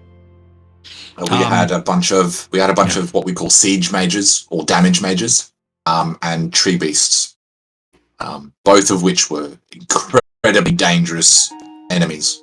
Mm-hmm. And we lost a Green Wilder, a Bordavarian, if not 2 Bordavarians, and I think a Laronimir. I think it was an Andashi. Or maybe an Andashi, yeah. Yeah, and it was mad to see the first real deaths pop up in Concord, and then to have, because I had attended, because I made it very clear to the other Bordavarians, I made it very clear, when you have his wake for Lord Clovis, I would request to attend. And then going over there and realizing, I think when we did it, I kind of had the thought in the back of my head of I think I'm the only Andashi here. It's shit. This is actually kind of nuts. I remember actually, after he died, I grabbed, a camping chair, and I just sat at the back of my tent. I say my tent, the tent I was staying in. And I just remember, I, in character, processed what just happened. I think I actually cried. Genuinely. To death. Character death is almost as real as real person death for some people. It can be a very intense, emotional. Yeah, and it was cool to kind of experience that, and then to have the wake be as somber as it was. It was cool. It was really, really, really rad to experience that. And then later, again at the tavern, when Emily was, paid to write the Ballad of Clovis, I very much had an overwhelming impulse, a character impulse, not even me as a person, I did not enter that tavern. I could not enter that tavern because I felt ashamed that I hadn't done more to help him before his death. I refused to enter that tavern. I sat outside. Everyone else is inside. I just sat on the chair right near the door, and I just cried. It was a really cool experience. It's a very interesting hearing people's experiences, reactions on these kinds of things. Everybody takes it differently, you know. I mean, that kind of like depth of emotion is exactly what you want, right? Like that's what you want from a story like that. Death is such an important thing in, like, I think Concord does a very good job of it, obviously, but like a lot of things overlook death and try to avoid death. But it's such a, you know, character death and character loss and how other characters move on from the loss of a character is such a, you know, visceral and emotional thing that I think plenty of LARPs that don't have permanent character death, like, they just miss out on. Yep. It's you know, it's a powerful emotion, and that's what you kind of want to look for in a LARP. So, yeah. And only further driven home by particular people's loud announcements, very opinionated announcements. I refer to specifically Pierre coming into the set, giving his War Chamber, not results, but like conclusive report. Yeah. And almost, I think he ended with the statement, very loudly said, not like quietly downwards into his chest, but very loudly he said, Concord is losing the war. And he said it with such conviction that it could only be a fact. And such a thing like that is, I mean, it's not just character death at that point. It's also imagined backstory, background NPCs in the world dying. We don't even have names for them. They're just citizens of Bordevar, citizens of the Valley, citizens of Lorenomia. They are dying. And we've now driven home at this point that we can see that we are dying in confluxes. We had 10 character deaths at the last Concord. Imagine out of roughly 200 people, we had 10 people die. That's 5%.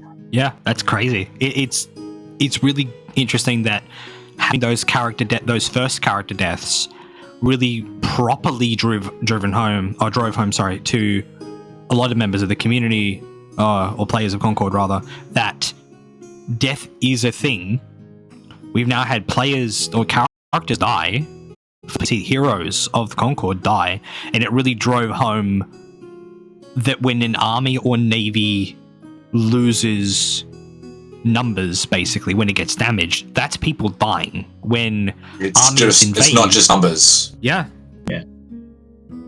Those numbers account for groups of beings, of living people that are fighting and dying. Stories we'll never hear. Yeah. And it's a whole different world in the War Chamber for people talking about this, because they have to have the understanding that in some cases they have to simply think about it in numbers. Otherwise they would be bogged down in discussions about people and caring about the well-being of citizens and such like that. As the War Chamber, they don't necessarily have that power. And that would be a waste of time to talk about that. When it comes down to moving armies, they have to start thinking in terms of numbers, simply so that they can make a good decision that they can make. If they started talking about, if we move an army there, we'll lose people, good people, families, nothing will be done, and we would lose this war, like, immediately. It would be very hard. I do not wish to be in the War Chamber for that reason. Yep. I have been in the War Chamber as an aide once, and that was enough. I was like, no, I'm not interested in thinking about people as numbers. I get that. I think I would like to experience, again, same thing of like, I've experienced the Shard Circle, I've experienced the Exchange, I've experienced it many times. and I've listened into enough of church proceedings, my gut reaction is like, I kind of want to experience the war chamber just to see what it's like, because it would be interesting. It would be interesting to have that extra layer of perspective, which is why I've kind of been, as games have gone on, I've been trying to involve myself in other places, in other realms, to get an idea of what they're like, because it's interesting to have those extra layers. Because as you say, there are a lot of people that can't see armies as numbers. There are a lot of people that have to see armies as numbers, otherwise it ruins them. There's layers. It's super interesting. It's what makes this game so good. I think trying to involve oneself in as many different aspects of the game is a very responsible thing to do. It's not to say you would take on large responsibilities in those avenues, but simply getting an understanding of them. I'll go and watch a church meeting to see how church works. I'll go to Senate to see how Senate works. I'll go to a war chamber to see how it is they have to think. I think that's responsible to have an understanding. Then you can base all of your further interactions on factual information of how other people are playing the game. Yeah. But part of one of my kind of goals I might set myself for the coming summit is see if I can attach myself to a general, hopefully, again, someone I hopefully know, I in-game know at the very least, and say, hey, if you don't have anyone else in mind for an aid, would you mind if I join you? Because I'm very interesting to have the perspective of the war chamber as is, to add my overall understanding of the Concord itself, and see how that plays out. Because again, it'd be interesting to experience. Because that's what I'm all about. I'm all about experiences. As a brief side remark, I don't believe there's a limit of realm for an aid for a general or admiral. Yeah. You can be anybody, so that's very possible. Yep. Yeah. Anyone else got anything else to bring up of Summit 2 before we hitch ourselves onto Summit 3? Nope. I wanted to bring up, and this kind of goes between the summits, kind of as far back as the second one, to the present. I wanted to bring up the gods, and I say the gods specifically, not the spheres, because this information has started. This information has started from the valley and the old gods. The old gods being they have mineral names, so it's like the iron bear. Iron I wolf, believe I there's think. So there's a bear, a wolf, and a hawk.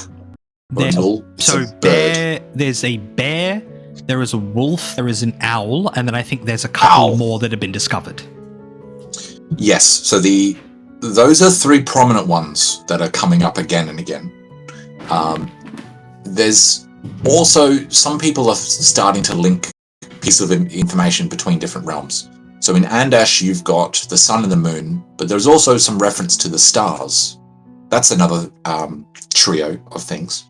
And in the green world, there is also three, those being oak and ash and thorn. Lorona Mir, I don't believe, has any kind of history like that because they are newer. And I think Bordevar, because they are from Drummond, moved here and discovered the spheres rather than being an older group of people and having an older religion.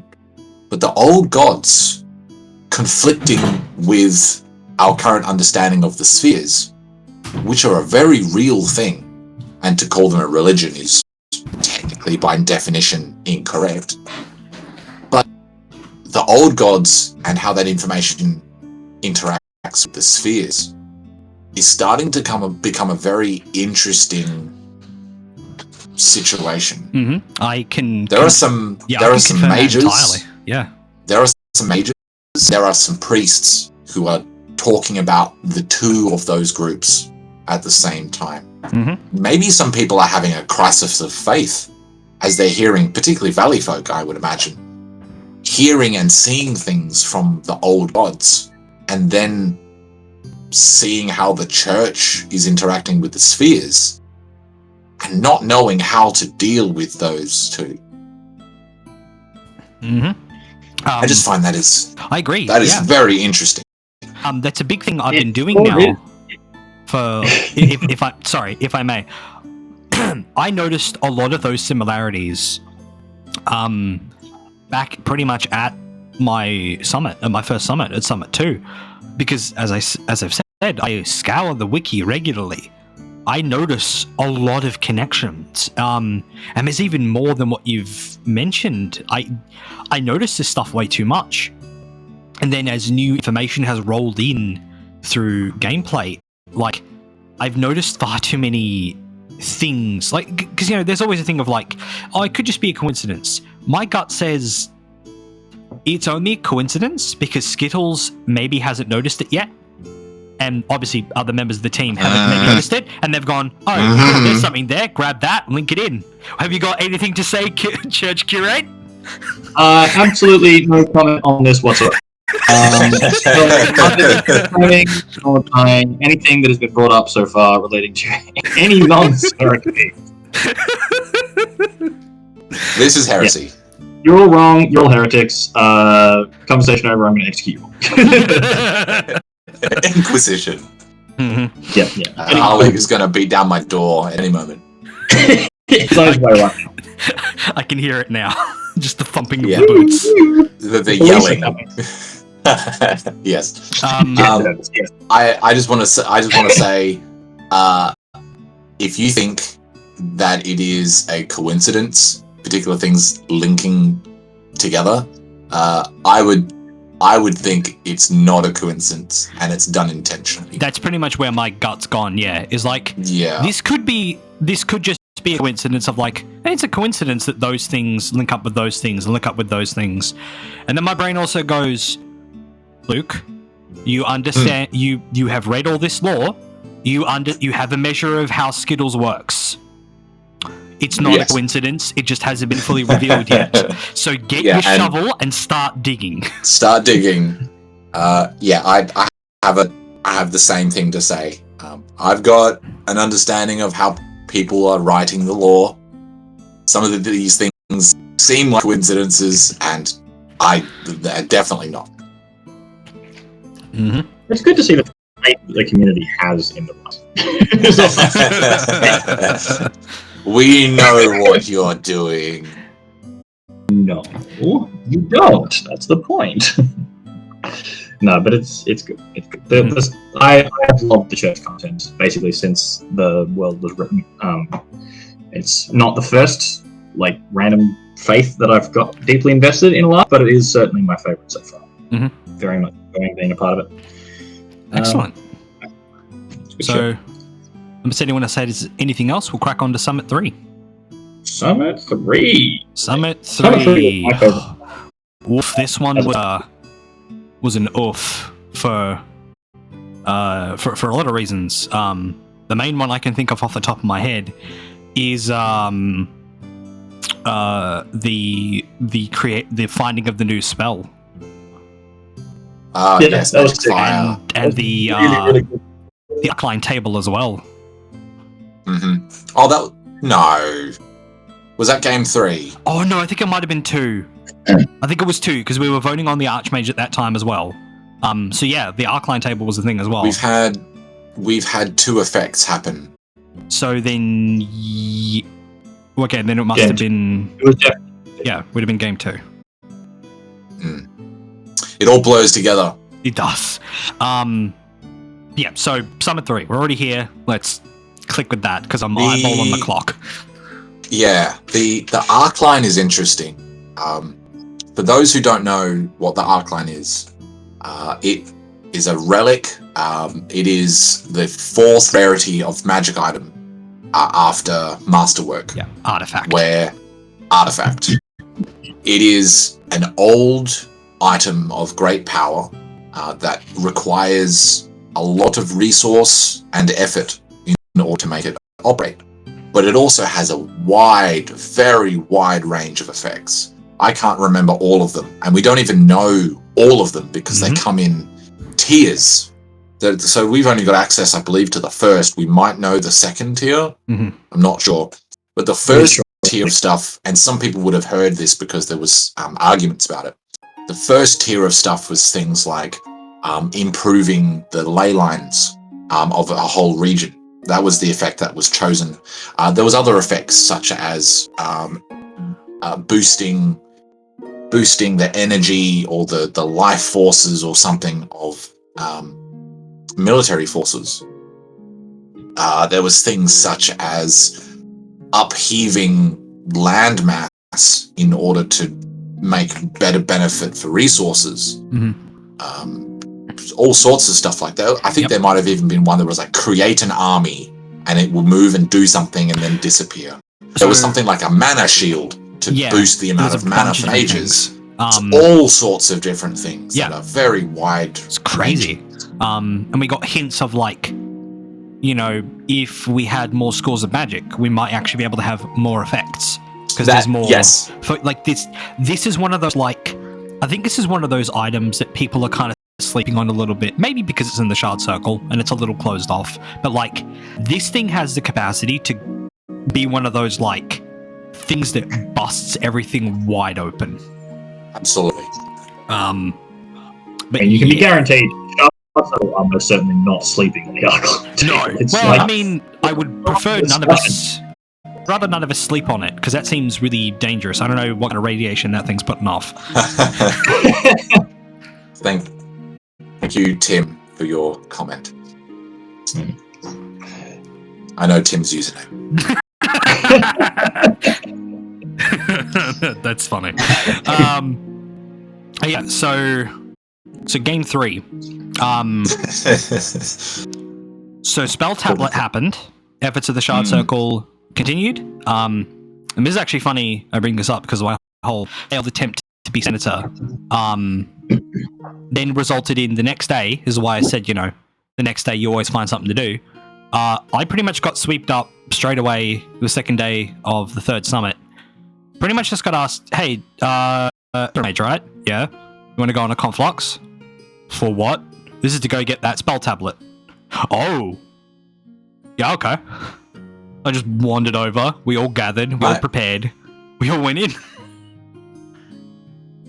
I won't speak too much on it because it's mostly just frustration, but I've not been on a shard circle conflux in my entire participation of Concord. I've not been on a single shard circle conflux. We got to change that. I got to get you. Well, we absolutely have to change that. I don't know.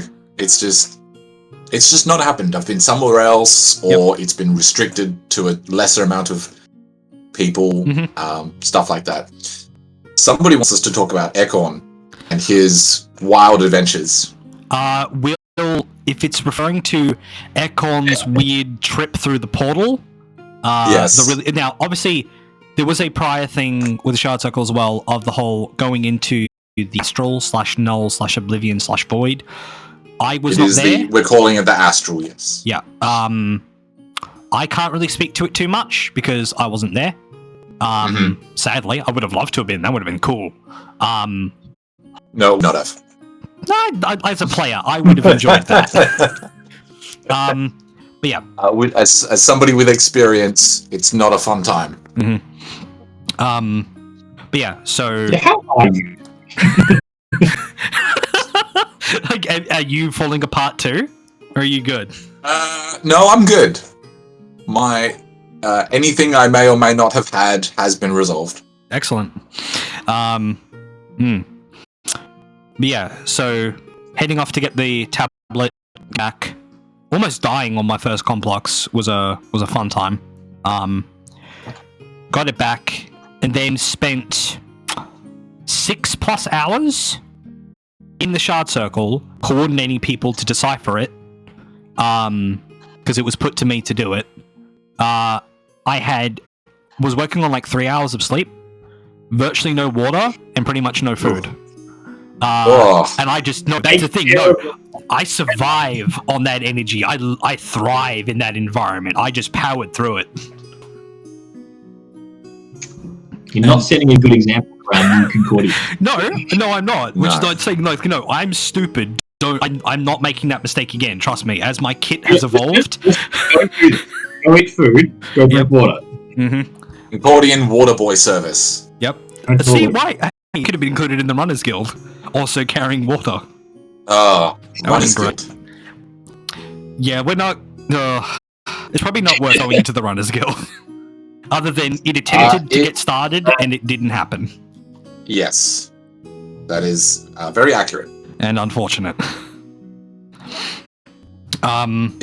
It may be making a resurgence with the whole recording and census and communication type Yep.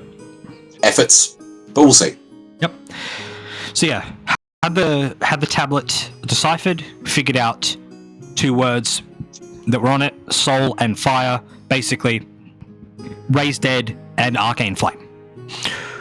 We did the smart thing, as well. I say the smart thing, the expected thing that the shard circle tends to do. We took a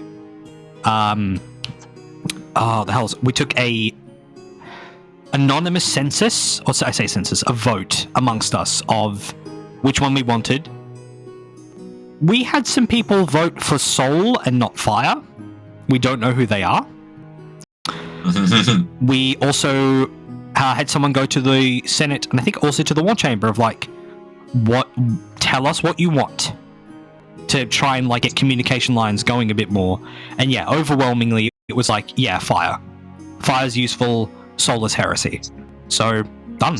Took fire, shattered the tablet, aligned the arc line, did all the things, and a new spell entered the game for the first time.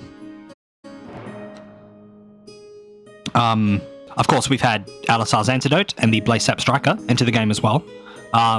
Both massively useful. And yeah, like having the event of like bringing a new spell to the game. Obviously, it only really matters to mages, but bringing... I contest that. Well, okay, I mean, I contest that. On the base level, at the very least, it matters to mages because they're the ones that take it. Fair enough. Go ahead. In this specific example, the potential for how fire can be used is in combat, specifically against the aristocracy. Yep. So that has some members of the much Elsevier. wider reaching, and the Elsevier, much wider reaching repercussions than just the mages. But as a foundation, yeah, mostly it'll be the mages thinking about it, and then they will bring the information out to other persons. Yep. I mean, it also affects anyone who might or might not be invested in the war crimes document, which is That's true. That's a whole Bring it. thing. Yep. So it definitely has wider reaching consequences than just. I would like to see this war crimes document. It's floating around. Oh god. Yep. A singular copy somewhere. No. It's been distributed. There's a. I'm sure it will come up in the next edition of this particular podcast. Yeah. Yes, it will. But yeah, no, Absolutely I was will. looking at in the shard circle pretty significantly in my second game because it was my second game, the third conference. Third Concord. I have a copy of the war crimes document. Please address any complaints to the church. Yes, please. Yes, definitely complain to the church. Do that. Okay. That would go Consider very this. well. Consider this my official complaint to the church. All right, I want to well, see. is not a As a sanctioned mage. The church is officially anyway, no, but I think so. The Archmage at the time clearly clocked me as new to the game. I think obviously, I was functionally new to the game in my third event, but I think she may have also thought that I was new to LARP, and so did as the community does a very good job of presenting me opportunities to do stuff, and kind of drag me into more of the wizardy stuff, like shard circle kind of stuff. But yeah, no, it's just it really made my game having the community be so actively, or at least certain individuals in the community actively reaching out to new players and that event really set me on, this is a superior community. They do good things, and they are good people, and they help people out. And it kind of, to even vaguely break the mold of what we were talking about last time, but still on the theme of there's always more to do with Concord. I had plans coming into the Concord, but ended up doing something completely different. Like, if Roland was still around, he would basically, he got a motion passed, making sure there was someone listening in and reporting from the Shard Circle to the church. He, was invested in making sure that there was that communication. So that level of, you might not end up doing what you think what you set out to do, but you're still going to end up doing something if you have the confidence to put yourself out there. It worked really well. I think that is a very good aspect of the community and how it's working. Now, sadly, because I'm eyeballing the time, Chase, I know you need to shoot off to get ready for work, so... I still got a decent chunk of time left. Sure. That's all right. Yep. It's up to you. When you want to pull the ripcord and eject yourself. Yeah, we can keep going. All right. So, So that's sort of the big example I can give of Summit 3, of just a really big thing going on. I'm actually struggling to find something else. I guarantee one of you will say, this thing happened, and then it'll open that filing cabinet and everything will come out. Well, there's a lot of things that are all flowing together. But not necessarily new things, but continuations of things. Ooh, topics being extended and expanded on. One just did pop into my head, because of course it did. Welcome. The Elsevier parasite. Those became known. I got to witness those get extracted from people. The parasites, yes. That was super interesting to observe. It was a good two summit kind of storyline there, with the reveal in Concord 3, and then the who was that? Was that an NPC or was it a player? Who was affected by them? Yeah, by the parasite. It was a storyteller. L. It was parasite. Oh, right. Yeah. In the war chamber, the jailer to the commandant. Yeah. And that obviously led to all of the drama with the is this that led to crimes. Thing, and then we just not just war crimes, actual crimes. Yeah. Yeah. Someone has just brought up a point of apparently a herald was cursed. Yes, I know of this one. What? Which herald was this? This was Felix the Architect. Okay. Of I believe it was Anarch. Yeah, it's Anarch. It was another Anarch herald. Felix was, to my understanding, Felix was a relatively new herald, and still had a lot of strong memories of their time on the material plane, and almost was a little bit sad that they were not able to be there anymore. So they were trying to ask people about their good experiences and enjoyable things, and overall they were just a very happy person to talk to in the middle of this war effort, walking around Passage. And a particular person who was cursed, a particular player character who was cursed, got into discussion with Felix, and Felix decided, because this person was having less enjoyment on the material plane, material sphere. Yep.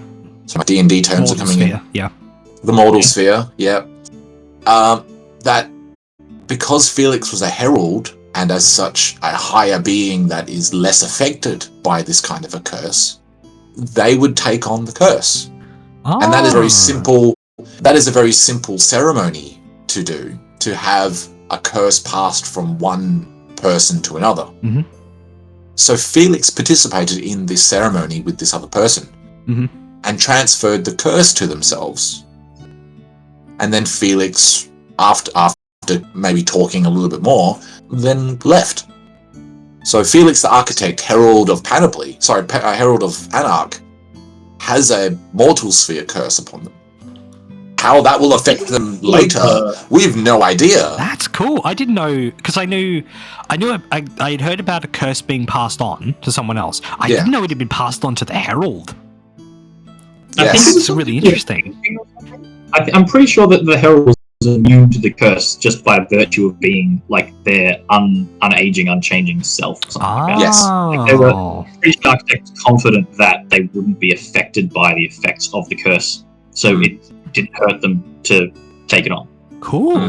But I may be wrong. It was. I may be misremembering. It's still testament to that person's convincing discussion to Felix to have Felix take that back on board. The absolute audacity. Yes. Yeah. Look. Well, hey, it might have been Felix's suggestion. I don't know. Felix, if Felix could contact us on this, we'll elaborate further. That'd be great to have some more information. That's cool. So, all right. So, either of you got anything else for Summit 3? I don't have too much else. No, I don't really have anything else. I really enjoyed it, but I don't have any like particular moments to talk about for Summit 3, to be honest. Okay. Other than what I've already discussed. I do have. There is a thing. It's the right of first refusal. That's a thing. What is that? Is that the church? No, this is the Senate motion that passed that said any new deed holder brings them immediately to the Senate first. Yes. To see if the Senate buys it for the case of like the war effort and for such. And that ended up being a very big constitutional discussion that went on. It got struck down. Yeah, overturned eventually. But like, it was interesting to have that period of time when that was a thing. So comparing the written motion, so the new, I don't know what you call it. this new process that occurs. Comparing it to what is written in the Constitution, it is absolutely, and very clearly as well, absolute break of the constitutional tenets. Specifically, it says the Senate must not interfere with either a deed holder or how the exchange operates. Either one of those two. And that is exactly what that motion is doing. So it is absolutely unconstitutional. Yep. And it turned into massive announcements. So Alabaster DeRay would be up on the stairs of the Game Hen proclaiming that it's unconstitutional, needs to be overturned. It was a great point of discussion for a lot of people, and also very easy through that discussion to see where they sat, what their opinion was of a number of individuals, the Senate, whether they thought it was a good idea, as in the motion was a good idea or not, or whether they cared about it breaking the Constitution, or even if they cared about Alabaster DeRay himself being like too big-headed and of course Lorona Mir is trying to remove parts of the Constitution. It was a lot of great discussion. Yeah, it was super interesting. And again, like, kind of surprising myself of my own character views on it and looking at it. And again, looking at it now, it's like, yeah, no, it's absolutely against the Constitution, and thereby it just shouldn't be a thing because that's the point of the Constitution. It's like, it was one of those, like, it was interesting to have it happen from a sort of experiment point of view of, let's see what happens when something breaks the Constitution, and let's see how the community reacts in its own. Like, that's kind of what I look at it as, of like, and it was really interesting to see the reaction and just have it be like a soft pandemonium almost. Yeah, it's absolutely mess around and find out. 100%. So I believe Yeah. that was overturned and changed at Game 4. Yes. I think it got I overturned didn't attend. immediately. Yeah, I didn't attend any of the Senate at Game 4. I did. My Baroness had a new aide. Yeah, I did. It's hard to remember Senates of Game 4, especially one of them, because it was so disgustingly cold that I couldn't remember all that much. No one else could either. It is real bad. But yeah, if no one else has got anything for Summit 3, we'll pinwheel over to Summit 4, where murder was afoot. Some big old fights were going on. And I'm trying to think of what the hell's it even happened in 4, other than, I mean, the murder was kind of the big one, so we could start with that. The murder of the jailer or the guard in the war chamber. Big drama. By the shadows of the was it really the shadows? I mean, or was it? I mean, Solar was very clear. Solar and Solar and Yorm. Yorm. The Iron Valley. Yep. And were very. I mean, obviously, okay. Killed the person basically suspected of being a scrying focus, basically, for the Onyx aristocracy. Killed, and then thoroughly dismembered the body. I believe I want to say the intent was for them to dump it in a river, or something equivalent, basically get rid of the evidence, it would seem as, at the very least. All came to light, taken to court. So we got to see a court proceeding for the first time, which is super interesting, and had them be very blunt that, like, yes, we did it. This is why. Interesting defense. Didn't work for them. But you know, a crime was met out. It was interesting to see the process happen for the first time in that form. Yes, and to be fair, that process was somewhat ad hoc. It has been refined, obviously, with the Law and Order update that Skills has written, and things will be perhaps a little different the next time you see it.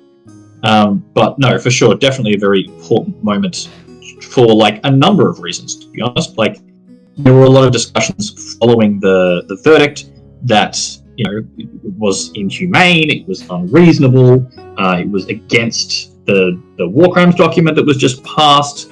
You know, all sorts of very interesting discussions from a legalistic perspective of, you know, was what occurred just? Was it reasonable?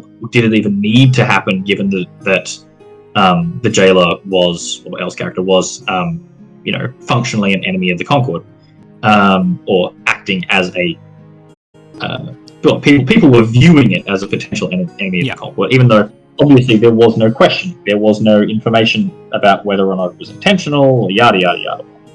So yeah, I get really interesting about. I think that a lot came out of that decision to just, you know, extrajudicially just kill her. It's definitely that had to happen. Yeah, at some point we had to have some kind of yes, maybe so. Specifically, the attorney, the person who is pushing to be a lawyer and attorney in the DeRay family. What I found really cool was it was a physical embodiment of the idea that we are not the only ones with spy network that can have a spy network, or like schools, like other factions in Esterra have them, and this was maybe a real indicator of, like, yeah, the Onyx aristocracy probably has their own equivalent of a spy network, and that's clearly an idea of what it is, because we've had something happen at Summit every time, whether it's like not just a herald turning up, but like people turning up, things turning up. We had the bear transformation thing that was terrifying. That was awesome to hear from going back to Summit 3 very quickly. We were in the Shard Circle when that call came out, Yes. And I briefly went out there to hear what was going on, and it was like, I only heard the words, the Zerkatal have invaded Pack. Me just went back into the... No! That was so scary. And interestingly, I don't even believe that statement is correct. Somebody just assumed, given that it was a bear-type person, that it had to be the Zerkatal. Mm-hmm. But I believe, in fact, it was the ego of Iron Valley being somewhat possessed or dominated or something like that, and attacking people which he was in argument with. So I can confirm, because I helped, I believe it was Agni, although I can't quite remember who, basically finding a bunch of broken runestones that had been used when together would afflict someone with a curse. And that people had seen unknown individuals come into Passage and then leave. So it probably was Zerkatal just walked in, dropped the stone, broke it, ran. Mm-hmm. So maybe not invading, but had a measure of influence of something happening. And it was kind of what I wanted, was like, I want that kind of thing. I want Passage to be a place in the world where people don't have to come through a Waystone portal. They could just walk here. Like if they sent a strike team, they could just roll into Passage and just start going ham. Absolutely. Because not forgetting that the Zerkatal and the Twin Blade are both just individuals. They are just human beings in comparison to the Ilsevere, who are humans, but there is some weird thing occurring with them. And you probably would be able to tell because they won't talk. And obviously the aristocracy should be quite obvious for some reason as well. But the Zerkatal and the Twin Blade might actually be able to have a bit of a, what do you call it, an insurgency, and we not notice them immediately. That's awesome. I love that. I love that kind of thing. I like that Passage can go from feeling like this is the safe hub, like, you know, it's like hub world in a video game, like nothing comes into this hub world, but in reality this hub world is more like a hub station from like a Dead Space game, where no, there's no rules. Something will absolutely come in here and mess you up. You just think it is because you've been conditioned to think it is. And it's not that we don't have guards. We do have guards, and we don't, not even necessarily obvious ones in Passage that we can see, but in the surrounding region, we have people. It's just these individuals don't present as enemies. So they can just walk through and they wouldn't be checked for anything. Oh, you've got a tablet that's got some scripture on it? Sure. You're a mage? Yes. That's fine. And, oh, you're a Twin Blade dressed in somewhat of a loud type of dress, and you're coming from the Ronemere? Yeah, absolutely checks out. Yeah, it's crazy. And again, like with the murder and the whole scrying focus thing at Game 4 really cemented that on a more subtle level of like, no, there could be stuff anywhere and everywhere, and we don't even know. Turns to curator on this podcast. It could be anything. Absolutely. The sphere is right behind you. The sphere is a part of you. Don't worry about it. Did you consider that maybe some of the heralds don't like us? It's just discussions about the herald's personalities. They're actually really good. We've had a bunch of conversations. Not that I'm going to reveal anything about it, but we have actually had a bunch of conversations now that we've written all of the heralds. We've written all of the Eternals in about, like, well, what does this mean? Who has met these people? Like, you know, we had a year where multiple heralds turned up at Passage. Is that the coin occurrence? Does that happen normally in other places? Is this just these are the important places and the important times, and so heralds turn up because this is a better place to proselytize? Like, why are they here? And discussing which heralds would turn up and, you know, why they might turn up led to discussions about like, well, I maybe actually have a very interesting theory of why I think heralds exist. You're more than welcome to say it. One of the reasons why they exist. So, maybe not heralds, but graces, actually. So graces are the reincarnation of a particular sphere, right? So our understanding is a soul, once it passes through and into the astral, goes towards a sphere, ideally, goes towards a sphere, is touched by that sphere, and then it returns to the mortal sphere. And as it returns, it is reincarnated as a grace. My theory, after jumping through a few different pieces of information, speculating a bit, I think it would be very interesting if the reason why graces are reincarnated and the reason why they are sent back to the mortal sphere, is an element of balance by probably the Eternals, where the Eternals are choosing and watching the mortal sphere to see a balance of ethereal worship. And the graces that are sent out back to the mortal sphere are helping to keep that balance of worship. So if Lumos is starting to have a drop in priests, they would start sending out some more, I forget the name of them, but they are the elven-eared ones.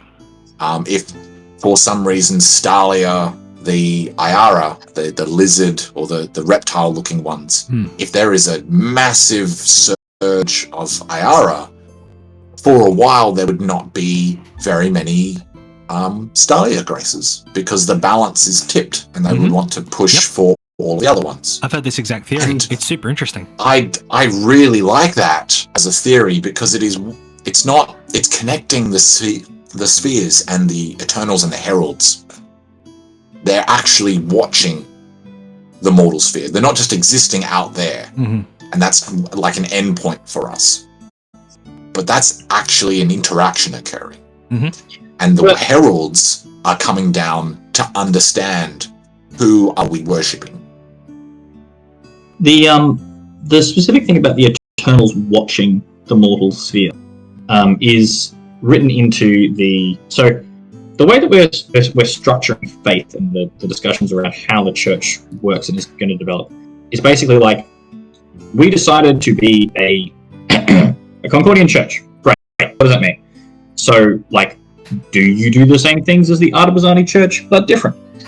What does it mean to be a Concordian priest versus an Artabazani? What does it mean to be one versus any of the other places where the Spheric Church has reached? So what we're giving the players is we're going to say, and this will be coming out relatively soon, here is what the Artabazani Church is. Here are all their tenets, here's all their doctrine, here's all of how they do things. You're welcome to pick and choose from that list things you like. You can change what you like. That's the purpose of the synods. But, it's important when we're having this discussion about the Eternals and the Heralds and how faith works, to have a baseline of what do people believe? Because faith has been a significant part of the Concord before the Concord was built. All of the people who live in these worlds, they've had faith. They've gone to church their whole lives. They've been, given this faith their whole lives. How does changing and consolidating all of that multi-realmic faith into ostensibly one church, what does that look like for the people? What's changed? What's new? What's different?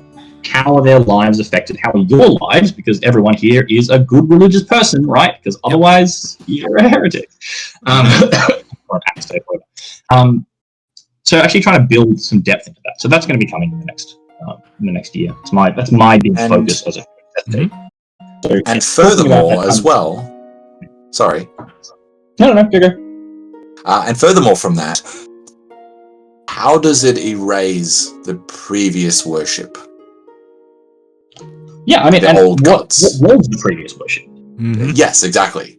That's a very big question. As a community, obviously we as a team have ideas and thoughts, and Skittles obviously has his plan. But what does it for the community? Do we have people who are old god worshippers or have some faith? Is that somehow contrary to the teachings of the scriptures? Is that somehow going to be allowed? How does the church deal with that? And is it allowed to coexist? We know the spheres exist. There's no faith in that. But these old gods, we've been terminal, we don't know if they exist, do we? Like, that is actual faith. Is that different? Does that conflict? So that kind of storyline is really interesting going forward. And I think that, you're right. That specifically the reason that I brought up the topic was that in the doctrine of the Art of Design Church, the Eternals are that's what they believe. That there's no point offering prayers to a sphere because it's a sphere. You can't communicate. That's right. But you can't communicate with a ball. Right. It doesn't care. Well, you can. It's not a. That's right. It's not a prayer. It's a message. Yeah. Well, no, but again, you can't send messages to a sphere. You can send all of the message rituals. You can send them to an Eternal, or you can send them to a Herald. Yes. You can't send a message to the sphere. It doesn't work. You can't do it. So their whole thing is don't pray to the sphere. Pray to an Eternal. They might help you. Yeah. Maybe. The Eternals could be viewed, if I may. The sphere is just a source. The sphere is like a source of power. It's like a battery. The Eternals are the primary and major embodiments of what it means to be that sphere, as is currently understood. And the Heralds are further prismatic. What's the term? Examples of that further extension. That's kind of the idea, that these are the big and small examples of what it is to be of this sphere. Which you could say facets. Yeah, facets. That's the word. Prism. That's what I wanted. I'm loving as these are coming out, because for my own character, just examining each sphere, because I had kind of the overall goal of like, I'm going to try and follow all the spheres equally. I don't care if I get any power or mechanic out of it. I don't care. I want to thematically do that and have that be a challenge. And after my first summit, I realized that's the whole point. Yeah. The whole point is that you should try to get all 6. Like, you probably fail, but if possible, that's the idea. That's exactly what I'm going for. You should try. Yeah, and as all the new things are coming out, I'm realizing like, well, okay, I can follow Panoply. I need to be a little bit more ambitious and try to actually achieve my goals, which I've been trying and doing. I'm naturally following Stalia, Lumos, and Servatus, more or less. Like, okay, cool. They're solidified. Now that the new Arcadia update has come, I realize I've also been following Arcadia without really trying. It's the Silent Savant. I've naturally been following Arcadia the entire time. So it's interesting having these deeper explorations of these spheres via Heralds and Eternals is really cool, because it helps you further understand, are you someone that more naturally follows a sphere more so than the others? In which case, as you say, as faith exists in a concept, not just like being a priest, but just like, is there a particular sphere you just kind of naturally lean toward more? Are there thousands of other spheres you lean towards as well? Like, with complexity comes a more deeper choice, and I'm always down for that stuff because I'm a weirdo and I love deep choices. Yes. Well, we've all played Mass Effect. I have not. Believe it or not, I have not. But I understand what you're saying, though. Yeah, it's very much that, like, it's so multifaceted. It's a big reason why, like, I'm loving the church stuff that's been coming out, because it's kind of made me go, all right, I might actually attend church. Like, this might actually be interesting. Like in-game attend church. This might actually be interesting. Alex, the curate, say, yes, please attend church. Look at my stuff. We're continuing the church sneak peeks here. I'm just going to vicariously live through you. So, attending church, there's going to be more than one specific thing. So, church in the mornings, that the thing that has historically been church Mhm. is more of an ecclesiastical meeting than it is an actual service. There's no church service. So what I'm doing, and what we as a team are doing, is that there will be a rite, R-I-T-E, rite, for each of the spheres every Sunday. So there'll be 6 rites, and that's functionally your church service. If you are a Servitas follower, you go to the Servitas rite if you want. Yep. You don't have to. Okay. But that idea is that kind of gathering as a group of X sphere followers to do whatever it is. So that's what at the bottom of all the pages there's what a rite for this thing looks like. And so the idea is that people will go to their own rite, whichever one that they're following, to affirm what they're doing, to kind of see what other people are doing, to further their own specific goals against that sphere, yada yada.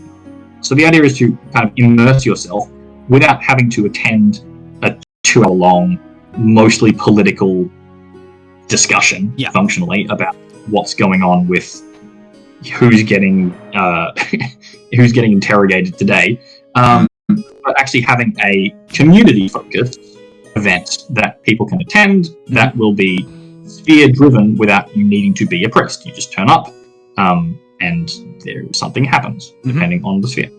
I that's love building that kind of faith. It's like simple, common faith into. I love the separation out into the different spheres because it would inherently come with some scheduling as well. So it means that somebody who's only interested in one part of the church doesn't have to attend the entirety of church in order to get that one thing. They know I'm a Servitas follower or priest. I know that happens at 9:30, so I will go to church at 9:30 and I won't miss my thing. Yeah. And then at 10 o'clock when we go to when we go to 10 o'clock and that's Panoply, I'm not interested in Panoply. I got things to do. So I'll leave. I've seen my Servitas thing. And then because across the day you have all of your motions on the board, you don't need to sit and wait out for the motions to be announced. Yeah. So I really like that. That's cool. Yeah. It's not going to replace church. Yeah. Church at 9 will still be basically what it always was. All the kind of things that we vote on, things that we desperately need to talk about as a church body, as an organization, will still happen at that meeting. These are additional meetings that, you're right, will be scheduled at specific times throughout the day on different days. So obviously we won't run all 6 on the same day. There'll probably be 2 a day, maybe 3 a day. Yeah, 3 on one day, 3 on the other. Right. Yeah, it means that you don't have to, as you say, go to all church content. Though, again, you still can. You don't have to be a follower of Servitas to go to the Servitas one. You can just be a follower of something else. You're welcome to attend the Servitas rite as well. They're not restricted to followers. Yeah.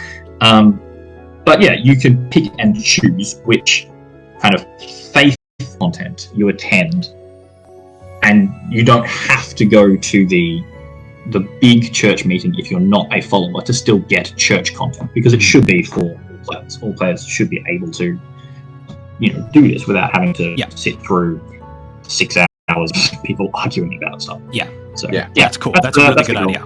Yep. It makes it much more accessible. Yeah. And that's good. And aesthetically appropriate, because now we actually have a mass you can attend that is actually a religious service. Yeah. It's immersive. The goal will be time to have players, presumably the high priests, but players run rites and come up with ideas for their rites and stuff like that. But for now, obviously, being the first iteration of them, I will be running myself.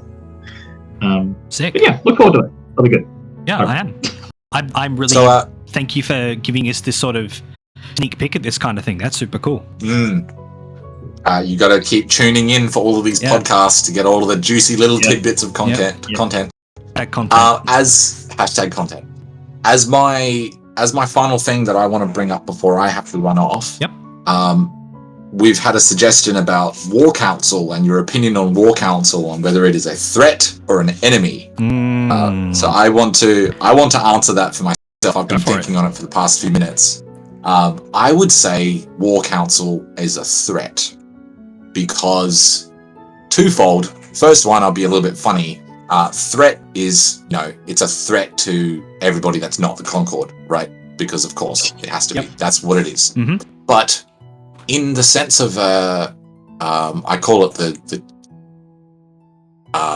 the trinity of meetings, the trinity councils, that being the church, the Senate, and the War Chamber. No, the Shard Circle, Senate, and War Chamber, because they meet at the same time in the evening. The War Chamber, the War Chamber as a threat because it directly impacts the decisions happening concurrently in the Shard Circle and the Senate. Mm-hmm. And all of the threat is a little bit much, but I see what you're saying. It's a threat on your decisions, if that makes sense. Mm-hmm. I could definitely say if you want to jump in, Alex, on this one, you're absolutely willing to. So from my angle, I would say I would actually agree threat. Obviously, yes, threat to our enemies, because we've been organizing a lot better. And we've been getting a lot better about that. Not perfect, but, perfection comes with time. I would say threat in that it depends on who is in the War Council at the time. That I think would determine whether or not it's a threat or not. Do I think it's currently a threat? I would say at present time, yes.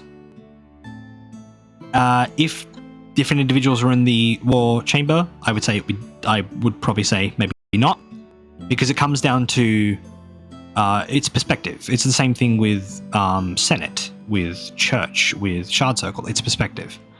So, is it currently a threat in that they could pass things in the War Chamber and then further have things passed in the Senate to affect Concordian citizens in a negative sense, even if it's to help a greater purpose, such as the war effort?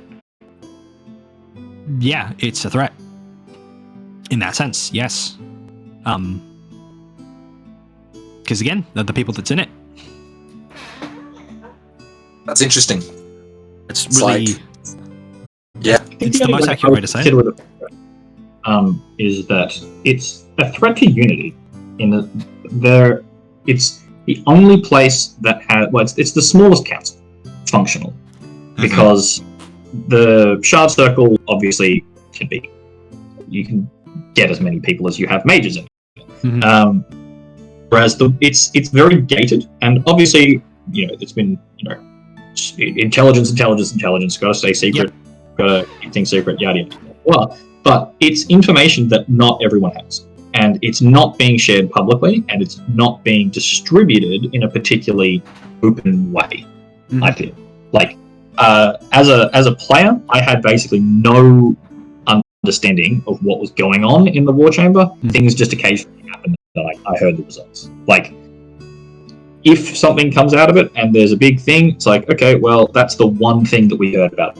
So I think that in terms of as a threat, the only way I would consider as a threat is that it's a threat to the unity of the Concord, because there are lots of people looking at it, but not many people actually being able to see what's going on inside. Yeah, that's very true.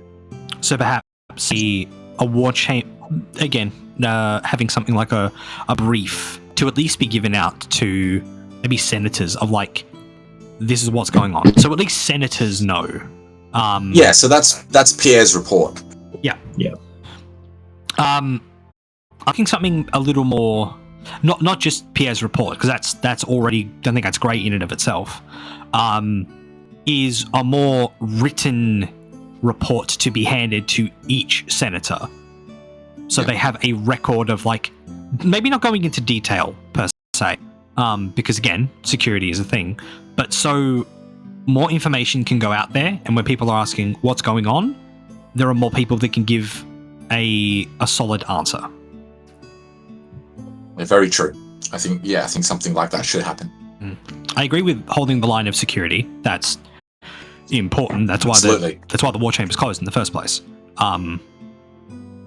But yeah, it's much like a lot of things in Concord, it's complicated. It's complicated. Very much so. Tangled spaghetti. I think it's I think it's ironic that the spy for the Concord was in the war chamber. Yep. Of course it was. Where else would it be? Yeah, that makes. Yeah, I kind of agree. Like, where else would it be? Yeah. That's fair. That's fair. All right, I have to leave it there. Absolutely. I have work commitments. Mm-hmm. Not a problem. Thank you very much for coming on. It's been not a problem at all. I'm happy to chat about it. Mm-hmm. Concord is a big love. It's great. I've always got thoughts bouncing around in my brain about all different parts of it. It is special, isn't it? It's just something. Special little child. Special little baby we need to keep safe. It's it's definitely some people's baby. We know that much. Yep. So it's been great talking with you guys as well. Likewise. And thank you, chat, for giving us some topics to talk about. I have to see you all later. Mm-hmm. Thank you so much. No problem. See you later. See ya. So, my curate. It's just you and me. Indeed. Do you have any? I guess so. We've more or less covered everything. Just about. More or less. Do you have anything? I guess so. From the perspective of a team of being as a Concord team member now, is there anything? Yeah, not for very long, of course, but is there anything you've noticed as a real difference between being a player and being I would say a primary team member?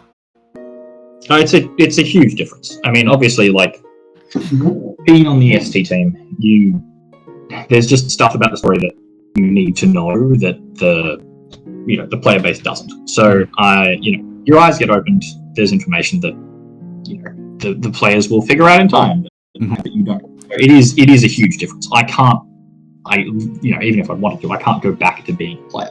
Okay. I know too much. Cursed with knowledge.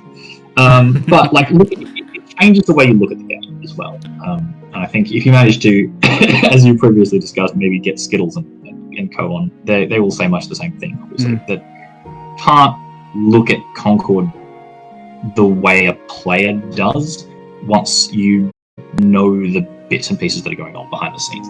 But it's good in a different way. Like I enjoy running games and I enjoy being a part of the team that runs things, and the team is amazing. They do a very good job. They work together very well. The meetings are conducive to stuff done. It's all been a very good atmosphere. So I have very much enjoyed being on the team and helping run the game. It's now something that I'm invested in. Putting thousands of words to page and putting all of that time and effort into producing content and giving stuff to other people to have fun with and run. It's good. Yeah, it's a worthwhile thing to.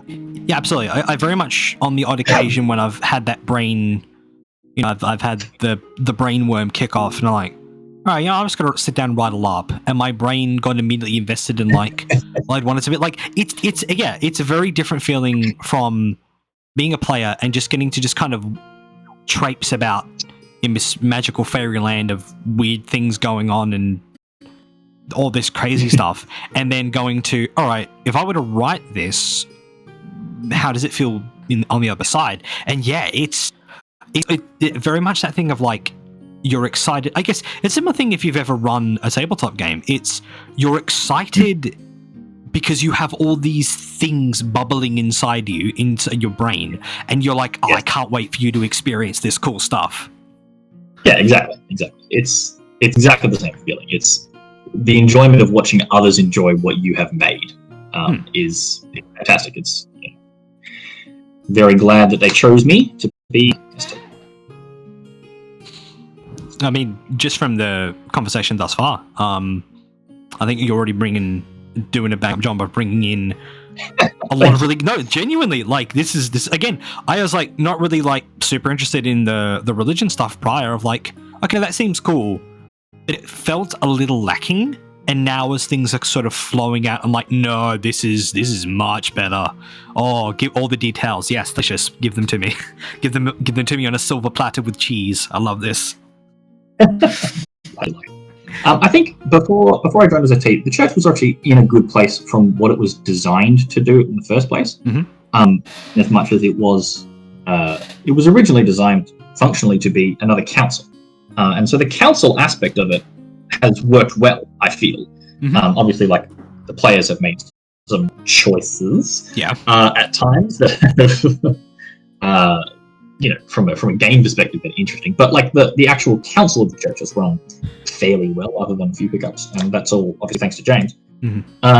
But yeah, when I joined, my whole thing as coming from a player perspective was that when I had been a player, my goal hadn't been to look at the church as a council, but to look at it as an actual like monument of faith. Like do the whole proselytizing, ministry aspect, and that wasn't the focus of the team when the game started, because it has no actual effect on the mechanics of the setting.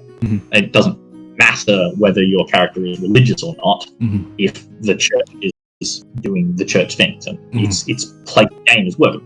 But it does matter as a world building element, and that's, again, now that the game is in a really good spot for mechanics, I feel, and obviously there's tweaks here and there. That's a really good thing to focus on. So that's what my overriding focus as ST is.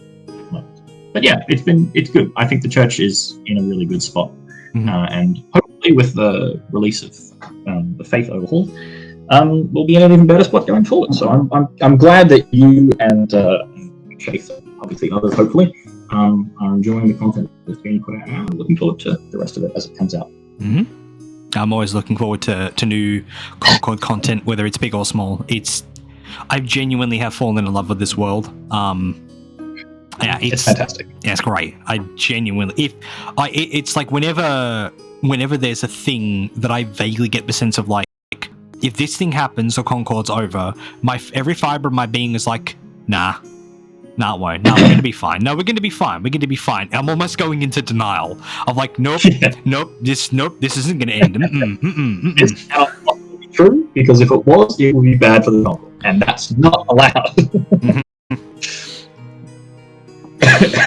Yes. Excellent. Well, thank you so much for coming on. I genuinely, when I put out the call for people, I did not, because you messaged me, I'm like, who the fuck is this? And I did a little research, and it's like, oh, church curate, what the fuck? And it threw me immediately. I'm like, all right, I'm not going to say no. Nice surprise for you there. That was lovely. It was really, really cool. Thank you so much.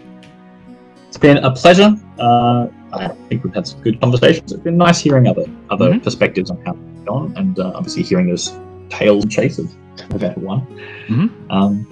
Yeah, all the best. I look forward to listening in to the next edition of this with some more players on, the 18th next week? Yep, the 18th is his plan. And then the idea, and I'll kind of throw now this to people watching and listening can kind of get this, is I would like to try for a part 3 of this to get some core team members in to do this, to get properly the other side of the perspective from day one to now of Concord on the other side of the coin. How's that been going? Because I think that perspective matters just as much, and I really want to hear that, because that'd be super interesting. For sure. Cool. They would be very good guests, I'm sure. All right. Well, Been a pleasure. I'll let you go, and I'll wrap things up. I'll catch you later. Okay. Bye. Bye.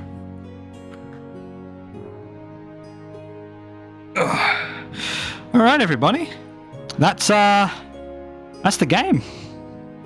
Podcast done. Over. I thought we were going to run out of time, but no, that's perfect. So, I guess real quick, if chat's got anything they want to ask me real quick that I could kind of give a thought on here and there, absolutely go ahead and do that. If you like this, if like now that I'm back, I'm kind of got an idea in my head that I can kind of go with. and do properly, this is something you like, something you kind of want to see more of, like, absolutely come find me at trainings or summits or whatever. If you spot me, I'm usually in a purple robe. I've got a like a wooden, basically just like a stick in hand. I've usually got my eyes covered, being blind, really long dreadlocks, and a leopard print cloak with a hood, like a big furred hood. If you find me and you just kind of want to just talk, like present some ideas or podcast stuff, absolutely do that. I really want to hear that. I want to hear thoughts. I want to hear opinions, because feedback kind of shows the people that are actually kind of interested in this. I know it's infrequent, and that's partially because of me. And also, like, we're at a point where a lot of the game thematically is getting overhauled. So when all the new lore's done, then I get to do big episodes on that, and I get to pull in people from those realms. I want to get the egos in. There's all sorts of different things that are going to be sort of rolled over as time goes on. Yeah, like, you know, shoot me some messages or comment on whenever I make a podcast post on the Facebook page. Again, talk to me in person. I'm absolutely willing to talk. Concord, whether it's podcast or just the game itself, I'm always willing to talk. I love this sort of thing. So.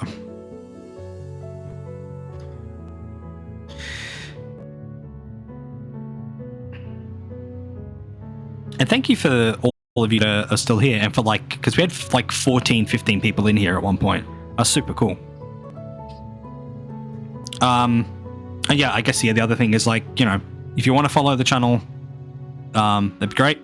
If we can get to like 50 people and I get the view hours over a certain point and like a good average viewer basis, pretty much all that means is, like, yeah, okay, the channel can make money. I'm probably not going to bother with that. And that's a follow. Thank you.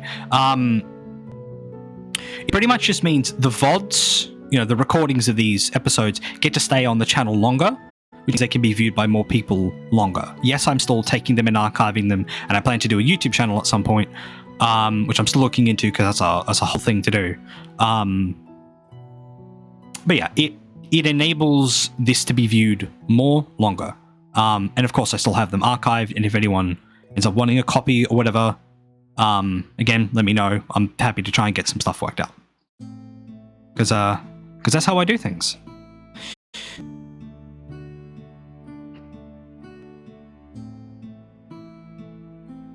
Oh, this is great. I didn't expect the church updates. That was cool. That was really cool. That was kind of the weird sneak peek stuff I was kind of hoping to get at some point, of like someone, you know, an ST or whatever, just like slipping in some stuff of like, hey, this is going to be a thing. That was dope. That was really, really cool.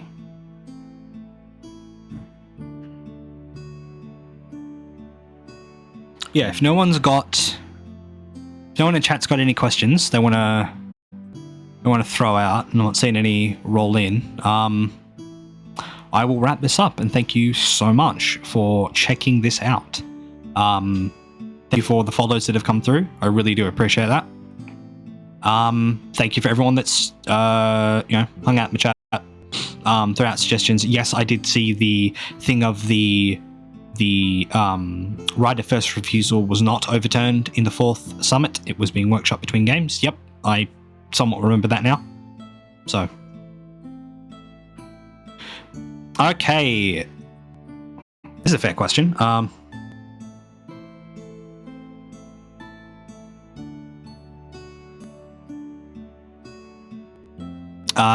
So Cat Manigan, assuming I pronounced that correctly. What do I see the next episode being about? So the next episode of this is essentially just going to be another retrospective from a couple other players. As I said, Jake Ward and Callum Davis, if I'm remembering those names correctly, or at least the second one. I know Jake Ward is correct. Basically doing the same thing of perspective on how Concord has gone so far. Okay.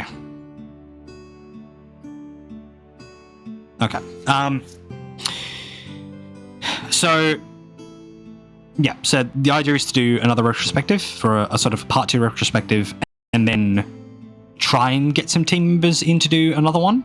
And if that doesn't happen, I'm probably going to have a delve into Bordavar and see if the current updates to the Bordavar stuff in the Almanac are done. And if they are done, then I'm probably going to start on Realmic Law, starting with Bordavar. And then I'll probably try and get the Ego on. If it's doable, get a couple of Bordavar players and kind of go through everything, go through the different sections of law, talk about different things, talk about the archetypes.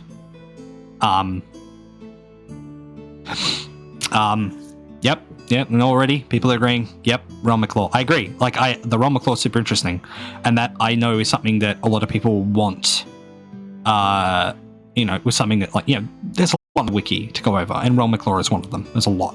So, the plan is to do Realmic Law. Hopefully Bordavar is the one that happens first, just because it's done. At least I hope it's done. And then as the realms get updated, if they get updated, I'll cover them. If they're not going to get updated, then I just do them anyway, and it's done. Yeah, that's pretty much where I'm at. I mean, at the same time, if all the church stuff is updated before other things, and the church stuff is pretty much updated where it's done, I might just cover the church. Get all the church stuff done. Cover all the Eternals, cover the Heralds, cover all that jazz. Go into ceremonies a little bit. Cover church stuff. We'll see. There's a lot to go over. I've no shortage of episodes. It's just making sure the information is up to date when I do it. That way I don't do an episode on what I think is current information and it's not. And then give the wrong information, because that's what's up. Because I kind of want this to be a new player resource as much as it can be once it gets into a permanent position, i.e. YouTube, maybe even Spotify. I don't know. I'm kicking around options. So that's currently the plan. I hope that's a satisfactory answer for you. So with that, it is 3:25 here in WA at this time.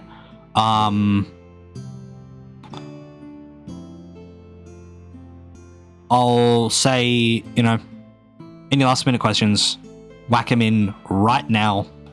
Otherwise, I'm gonna pull this ripcord. I'm gonna say good evening, good night, all that jazz. So I'll give you a couple seconds, give you a bit to throw out whatever. And if not, I'll head off. And I hope the new tech setup's been good as well. I hope the levels have been good. It's been sounding good. Nothing's been weird or glitchy or whatever.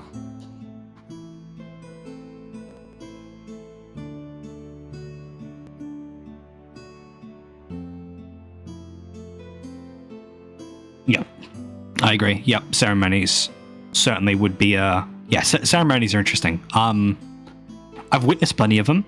At some point, I would like to be a part of one, not as a priest per se, but like someone that gets affected by it, because something that would be cool. All right. Okay. I will see you all in the next episode in about a week, hopefully. Take care. Travel safely. Try to be responsible. Take care of yourself. Take care of others. And have a good one.